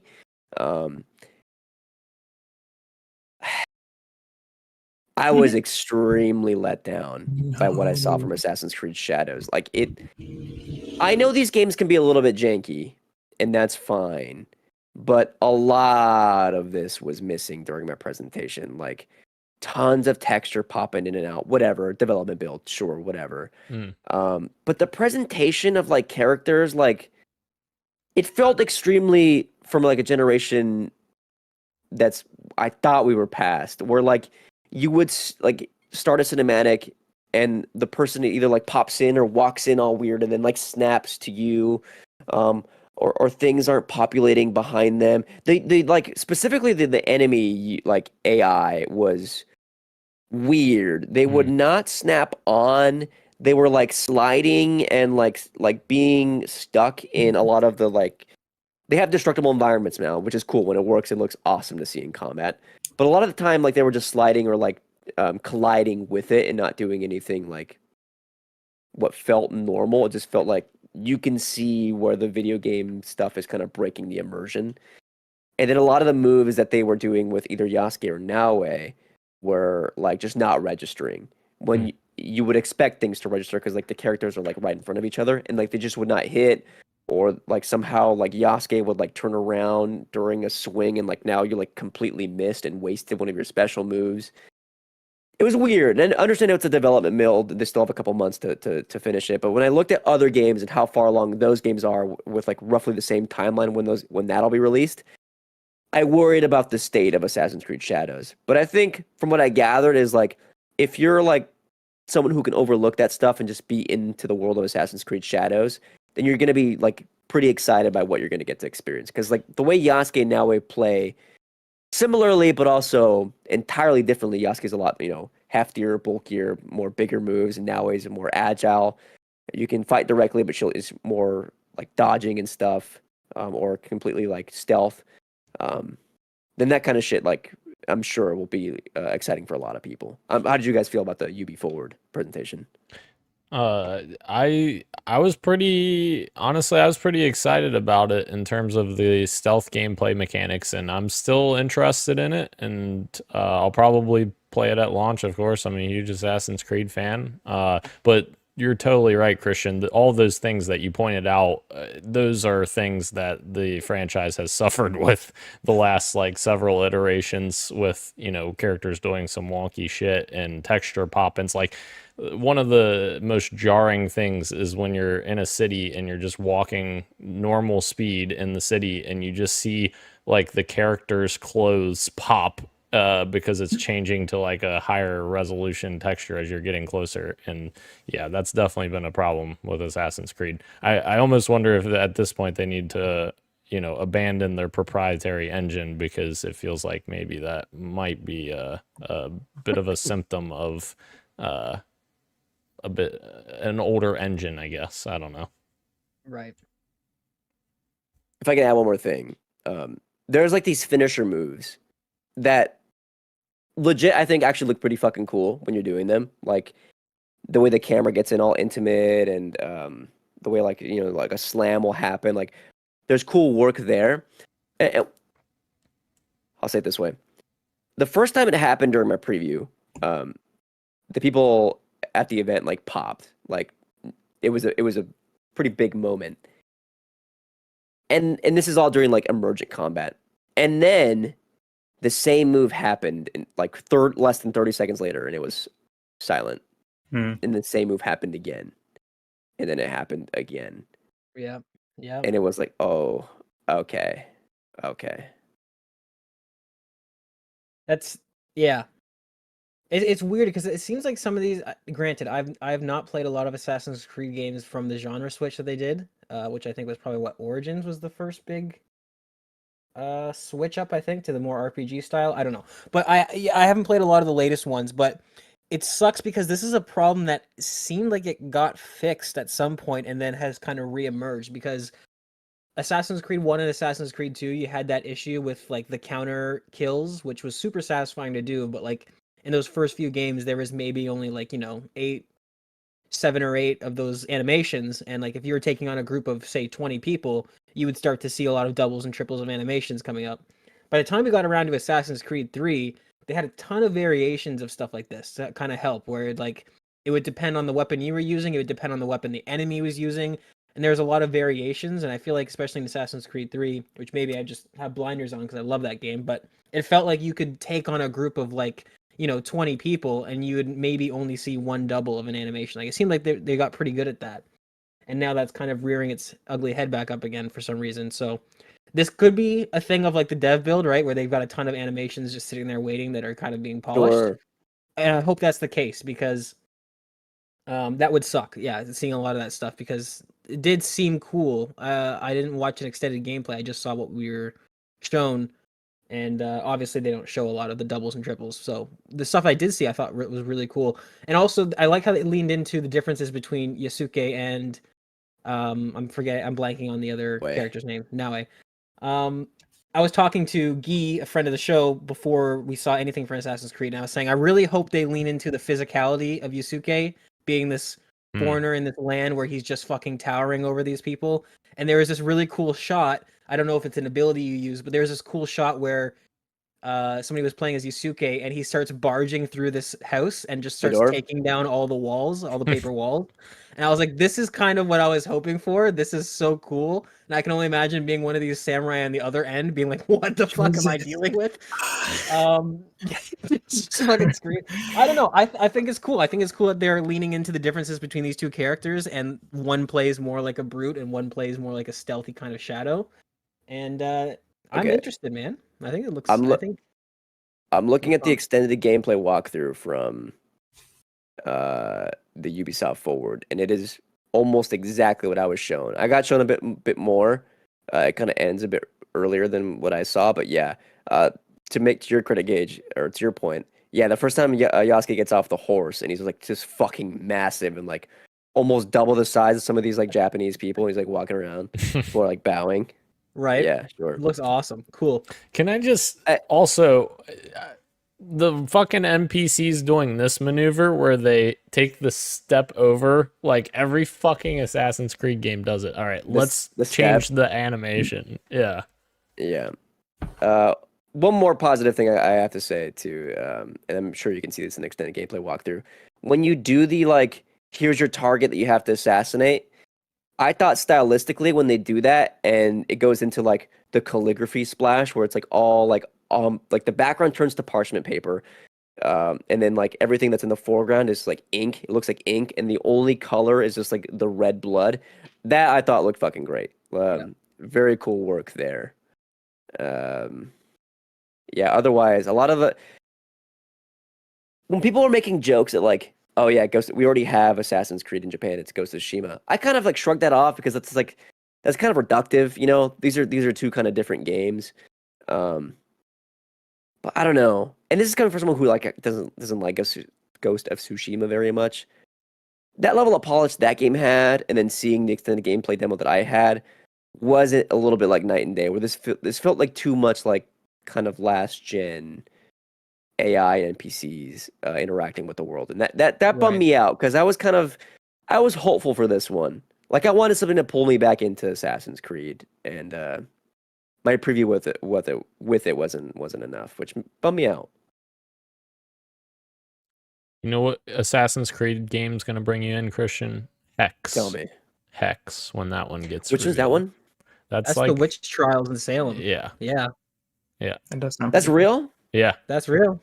I think that's the curious. next one. Oh, shit. That's the next one after this. Yeah. It's a cool time period. I'm curious to see how that'll all. shake out. That's different. That's unique, huh? Yeah. Maybe, Daniel. Last game here, of course, before we close out the show, is Star Wars Outlaws. I had an hour with the game, 3 missions. Yeah, it was pretty lengthy. Essentially, if you watch the Star Wars Outlaw, like Ubisoft posted YouTube, like I think it's like an 11-minute gameplay overview trailer, it almost essentially covers everything that I talked about. Dude, I'll say this. Like, I had no expectations for this game other than, like, I drafted it in my fantasy league expecting to be like, oh, you know what? Massive made a cool game with The Division. People like those games. I'm sure this will at the very least be competent. It's Star Wars. People will like it. I didn't think I would like it. And I walked away from that fucking time with the demo being... I turned to Peter, I'm like, did you like that? And he's like, dude, did you like... We both were pleasantly surprised. The only negative comments that I heard from other people were like, it's a bit too like Uncharted for people's taste. I like Uncharted. I don't think it plays as good as those, but like there was absolutely a minimal amount of jank in this fucking game. I was so surprised at how well all of this was running. In fact, I was actually even a bit impressed, remembering that this is an open world, dude. Like, wow. One of my mission, I'll detail 2 missions. I'm still writing my preview up for this game, but the second one is like, I'm in the middle of this city and I have to like steal an artifact for a different gang's hideout. It's a side mission. And the place inside is guarded by 2 guards.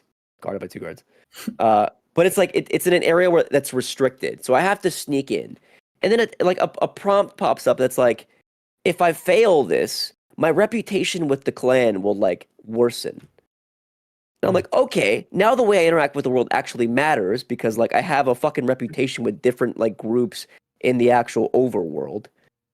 I'm in there, and all the puzzles in this game are like interesting to me. Where like if you have to open a locked door, it's real time. You can look left and right because if you get caught, and I did, I had to quit in the middle of like unlocking a door and start a shootout, which was fun. And the way you unlock a door is it's a rhythm game.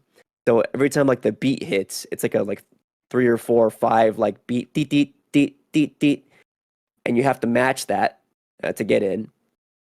There's a hacking minigame called Glyphing or Glyph Splicer, where it's basically Wordle, which I thought was neat. I won't go too into depth in that because who cares about puzzles? I guess just me.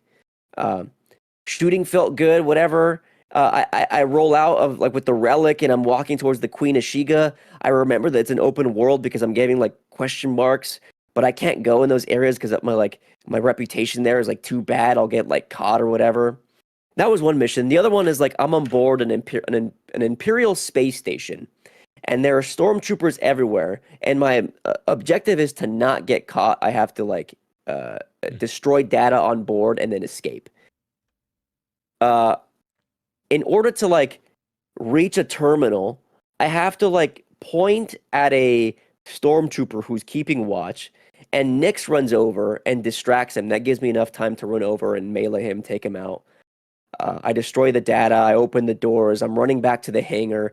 There are people who are like, no, that's like not a ship that's supposed to be here, so they're waiting for me. I'm in this huge shootout. I tell Nyx to go grab a gun for me because the people who are keeping watch have better guns than I do. Nyx grabs a gun. I can then click to take the gun. My gun's better. I take down their plasma shield. I do enough damage that now I have like an adrenaline surge. It's like it works like the Red Dead Redemption Eagle Eye, the Dead Eye, sorry. So I take out a few, run onto the ship. I'm on my ship. Just like that, in real time, I'm out in space. The people that were on board get on their TIE fighters. They start chasing me. Kay makes a little reference that like my best bet is to like run to the nearby asteroid belt and fight them there. So I hit the boosters. I go nearby to the asteroid. We're fighting in the asteroid belts. Dogfighting was okay, less involved than something like a Starfield, but like still involved enough to feel competent and good. And once that fight's over, I have a reputation. So before I can land on the planet to like complete my objective, I have to go to the nearby like satellite, hack into that, and get rid of my reputation, like get rid of my wanted level. Oh, wow. Then I can land. I go to the planet. There is like multiple places that I can pick from. It's handcrafted. I click on one that I'm supposed to go to. Real-time transition onto the planet. It's just a fucking big-ass city. I'm going to talk for 2 more minutes here, and then I'll stop. The city has, like, shit everywhere. In the bottom of my ship, I have my speeder that I can get on and go somewhere else. I was told, like, not to do that. I just still go into the city. I go into the city, and it's fucking huge. My objective is, like, 100 and so meters away. On my way towards the objective, there's a fucking gambling station. People are sitting there gambling. I click on it because I'm curious. Turns out, gambling is involved in this game. More than you would think. It's like a horse racing thing. And I have to study the health conditions of every single horse and their last 5 placements in order to like see if I can actually gamble my way to a win. I won. I won money. And then some dude noticed that I won and was like, I'm down on my luck. Can you like spare me some money so that I, to get me out of this hole? You can either give him 500 or 100. I gave him 100 and he's like, I won't let you down. Come back later and I'll have something for you. I promise. I don't know if I can follow that up, but I'm curious.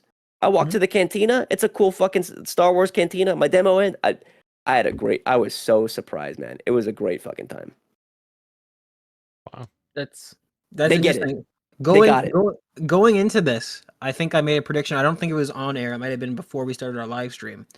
But I was like, man, I feel like coming off of Shogun, Christian's gonna really vibe with Assassin's Creed Shadows, and Star Wars Outlaws looks mid as hell. He's not gonna like it. It's the reverse. And it's the reverse of that. And I'm surprised, although I did just look it up while you were talking, and I'm gonna bring it up again. But Ubisoft did something really special with developing Snowdrop, because this game is running on Snowdrop engine, and so far every Ubisoft is known for being the masters of jank. Everybody makes fun of them for that, and it's a title that they've earned. But there are exceptions to the rule, and so far over the last decade, every exception to that rule seems to be a game that has been developed on Snowdrop. The Division still to this day looks fantastic. Obviously, The Division 2, Avatar, Frontiers of Pandora, which, was lukewarm reception, like, 70s, whatever. And then you've got a game like this. You've got what's their racing franchise? The Crew. The Crew. The newest Crew is on Snowdrop, and guess what? I played that game for a bit. I logged a few hours into it. It looked and felt really, really good. So I'm surprised. Brother, you're telling me. I'm wondering if this is a game I need to check out now. Like I'm totally on sort of Star Wars. I'm out of that. I'm out of it. I don't care anymore. There's too much of it, oversaturated. But everything you're saying sounds like a really competent open world game. And I gotta say, I was worried like how big it would be. None of it felt like compromised. It felt like still like it's big, obviously, but everything still felt crafted. And then like news broke like later that like the main can't like you can complete this game in like 20 to 30 hours. And if you want to do everything, it's like 60. Okay, so it's an open world, but it's not like massive to like entirely like demand that it'll be like a forever experience. Like Assassin's Creed Odyssey, where Sure, the map right. is Oh. like 200 square kilometers, and you know there's 200 hours of stuff to find. It's too much. Too much, but that game was good. I'm genuinely excited for this. Like I'm gonna buy it. I think their practice of the way they did this shit with like spend $100 and to get the Java story mission is fucking stupid, and I will never support practices like that. But I want to play this game. The systems they're introducing in this game are like really cool. Less fucking janky than the Star Wars like Jedi games people love. Interesting. So Which I thought I couldn't get into those games. I thought they were incredibly janky. I had one moment where it like I had collision, and that was like the platforming was like there are platforming sections. I didn't talk about this mission. That is like the most Uncharted, where you're like climbing and swinging and jumping, sliding, whatever. And I jumped to a platform and I like landed on the ledge, and like it kind of freaked out a little bit, and then like I died. Like I just like slipped off, and I'm like, that was the one moment of jank. But like, what the fuck ever. Right. Every game is gonna have something like that. Right. It's all ones and zeros. There's gonna be issues somewhere. Yeah. So what you're saying is the next Assassin's Creed game needs to be in Snowdrop. Yes. The next Onto the Splinter Cell remake is. Is it? Oh, I didn't It realize is. that. It's in Snowdrop. Nice. I just went to the Wikipedia of Snowdrop, and I'm just looking at all of the games that are on it, and literally, if you guys were to look at the entire list, you'd be like, yeah, there's not a dud on here. There's maybe one that's not for me, but all these games are fucking great. Wait, so you said Splinter Cell? I guess that's the last game we're going to be talking about. They showed is that? something, right? They Huh? should. Listen, I would love a new Splinter Cell game as much as everyone else. I wish, dude. They announced it 3 years ago now. Haven't seen it. Next year, we'll have to wait. Anyway, longer show today. I'm sorry. I try to keep this like a tight like 90, but did not happen. My apologies. I mean, I feel like if there are ever episodes that are warranted to go long, it's the ones after the E3 G3 and stuff. It's fair. If anyone has to leave, let me know, because I fully forgot we did predictions, and we can quickly go over those to see who won. I'm good. I'm good on time. We can do predictions. You're Because I good? forgot about that Oh. too, and I would like to get into that. Oh, Okay, Although- perfect. Okay, so Star Wars Outlaws had a great showing, but overall, what were our thoughts on the Ubisoft presentation? Because I did not think it was as I a didn't presentation, as a showcase. Yeah, it was I- not. I try to watch. See, this is the thing. I always try to sit down and watch every show as somebody who's in the industry and wants to be in the industry. And Ubisoft is the one where it's like I get past 2 trailers and I start fast forwarding. I can't. Yeah. They don't have the vibe of like stage presentation anymore. They lost that aspect somewhere along the way. They used to be so bombastic and crazy with like all those people coming on the stage, and I don't know what it is. They're just dry. Pandas and Just Dance. The pandas. The pandas. Yeah, you lose a little bit of that pageantry. Yeah.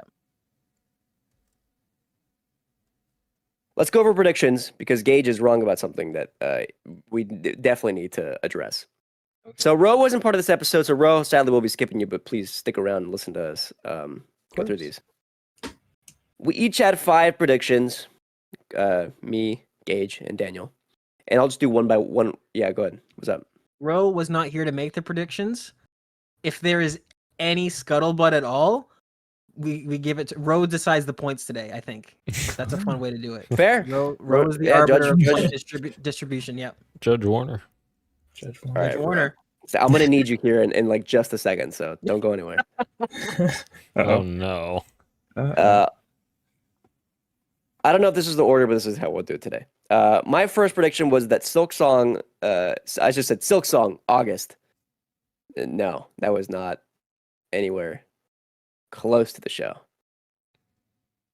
Gage's first prediction, State of Decay 3 in-engine gameplay trailer and release window. Then he said, Ro, Oh no. if Oh, both no. if both don't happen, I'll buzz my hair. We got no release window. I made a joke about this, saying that now it's. But okay. Wow. Get the Clippers out. You did say both. And we didn't get both. Do it right now, live. Was that in-engine gameplay? That was absolutely in-engine gameplay. Says who? Says Gage. Says Ro. Was that Q3 in-engine? I think it was confirmed. It was in-engine assets. Yes, it was all in-engine assets. Okay. We'll give you 0.5, but I'm just saying, if both don't happen, yeah. That to me would say I have to buzz my hair, and I'm gonna say it right now. We should buzz his hair for 250, like in person. Okay, all right. Incredible. I am a man of my word. Damn. Incredible. 0.5. Gage takes the lead. But at what cost? Wow. Okay. Daniel comes in with Gears of War Marcus Phoenix Collection will be the Shadow Drop game. Nope. Didn't happen. Out within the next couple of days. Nope. And then we got a first look at Gear. We wrote down the Gears 6, but in the episode we said the next Gears game. Mainline Gears. The next mainline game. And it will have a fall 2025 release window. I am 0.33, I think. Yeah. Sure, I'll take it. Okay. Roshan's first the next prediction. mainline game. What the fuck? Roshan's first prediction was I'm a cool, cute dude. I'm a cool, cute dude. Confirmed. Yeah, one point, Roshan. I was channeling my Roshan energy with this next prediction. That game company's sci-fi game will be officially announced, and we'll get a release date for this fall. None of that happened. 0 points. Darn. Gage said Naughty Dog will make an appearance at SGF in some capacity. What are you laughing about, Dan? We'll wait till we get to some of your later predictions, then we can start chuckling. All right? Speaking of, Borderlands 4 first look with a release window of spring 2025. Yeah, that was Civ 6 or 7. I mean, Civ 7. My next prediction was this Escape beta would be announced for later this summer and a release date of spring 2025. I don't think they said this summer. I would do 0.33 for me. Did it not say this summer? I thought it was August, wasn't it? Is it August? I thought I could have sworn that they said it was coming like imminently. I saw that it was like later this year, so like no hard date. Hey, you want I would give myself. Yeah, I don't know, just to be fair. Sure. No, wait, no, we don't get to decide this. Judge Warner gets to decide this. I thought I thought I had the tab open with Escape, but I don't. I was hoping I was be able to just check real. Here we go. Yeah, playtesting is supposed to arrive sometime in 2024. So no window. 0.33.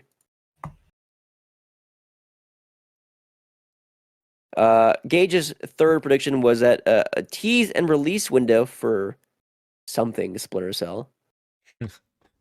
No. I wish. That's crazy.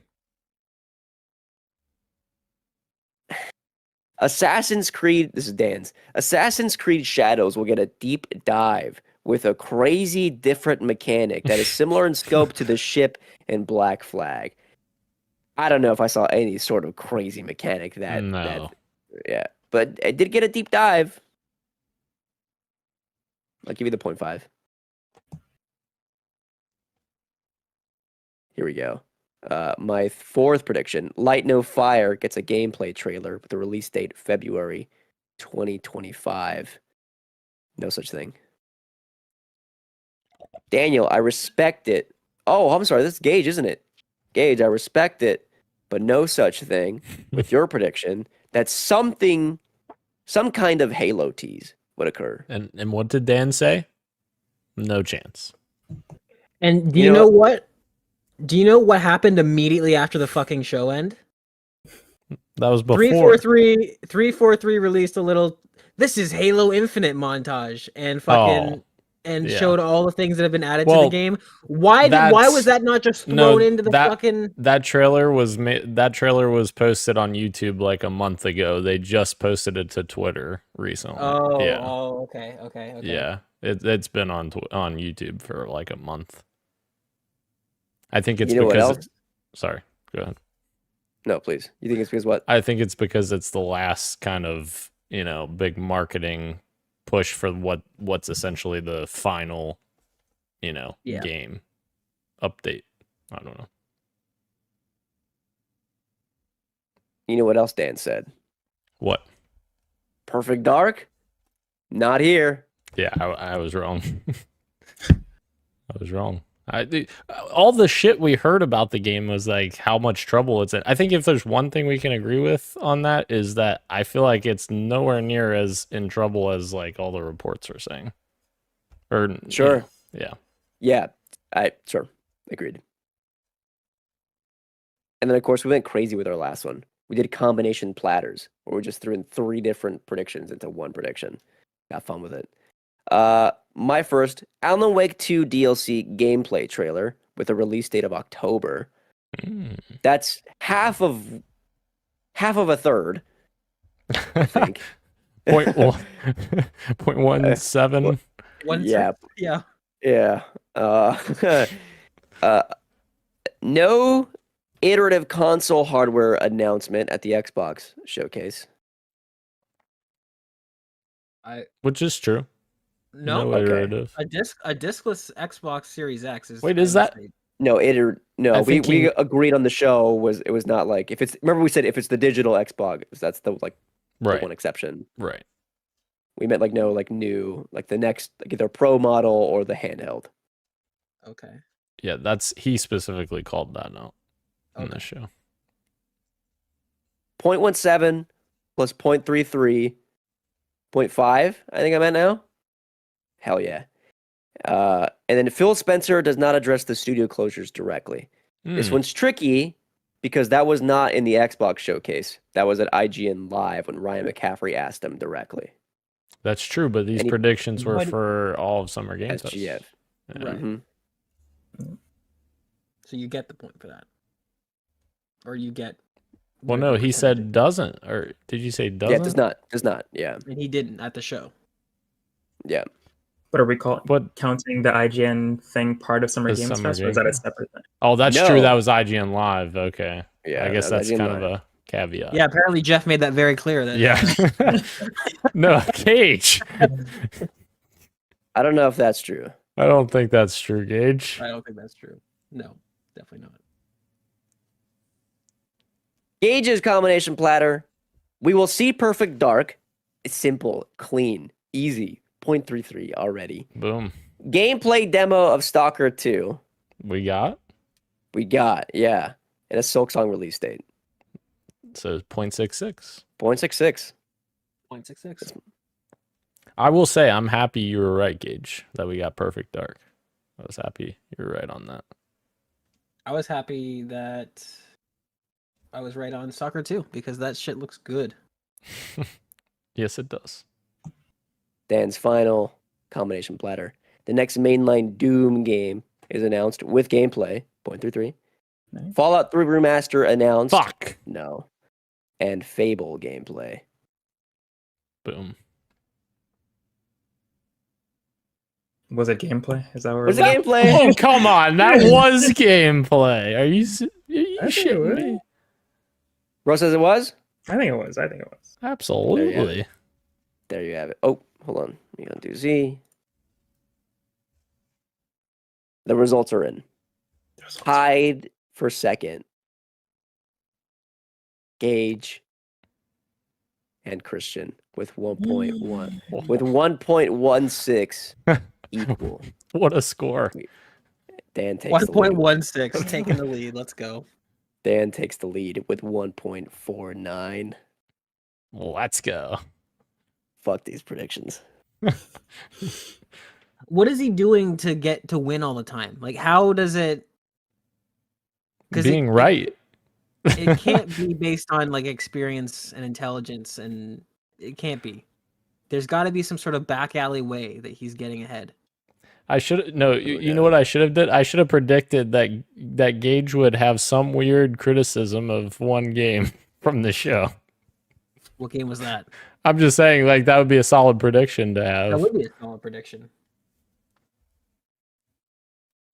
Folks, that's going to do it for us today. Thank you again, everyone joining us live on YouTube and Twitch, as well as podcast services everywhere, including Apple Pods, YouTube, Music, Spotify, and everywhere else you can get your podcasts. Thank you, Roshan. Thank you, me. Thank you, Gage. That's Daniel. And this has been Podcast PXN, and we are logging off. Much love and keep on gaming. See ya.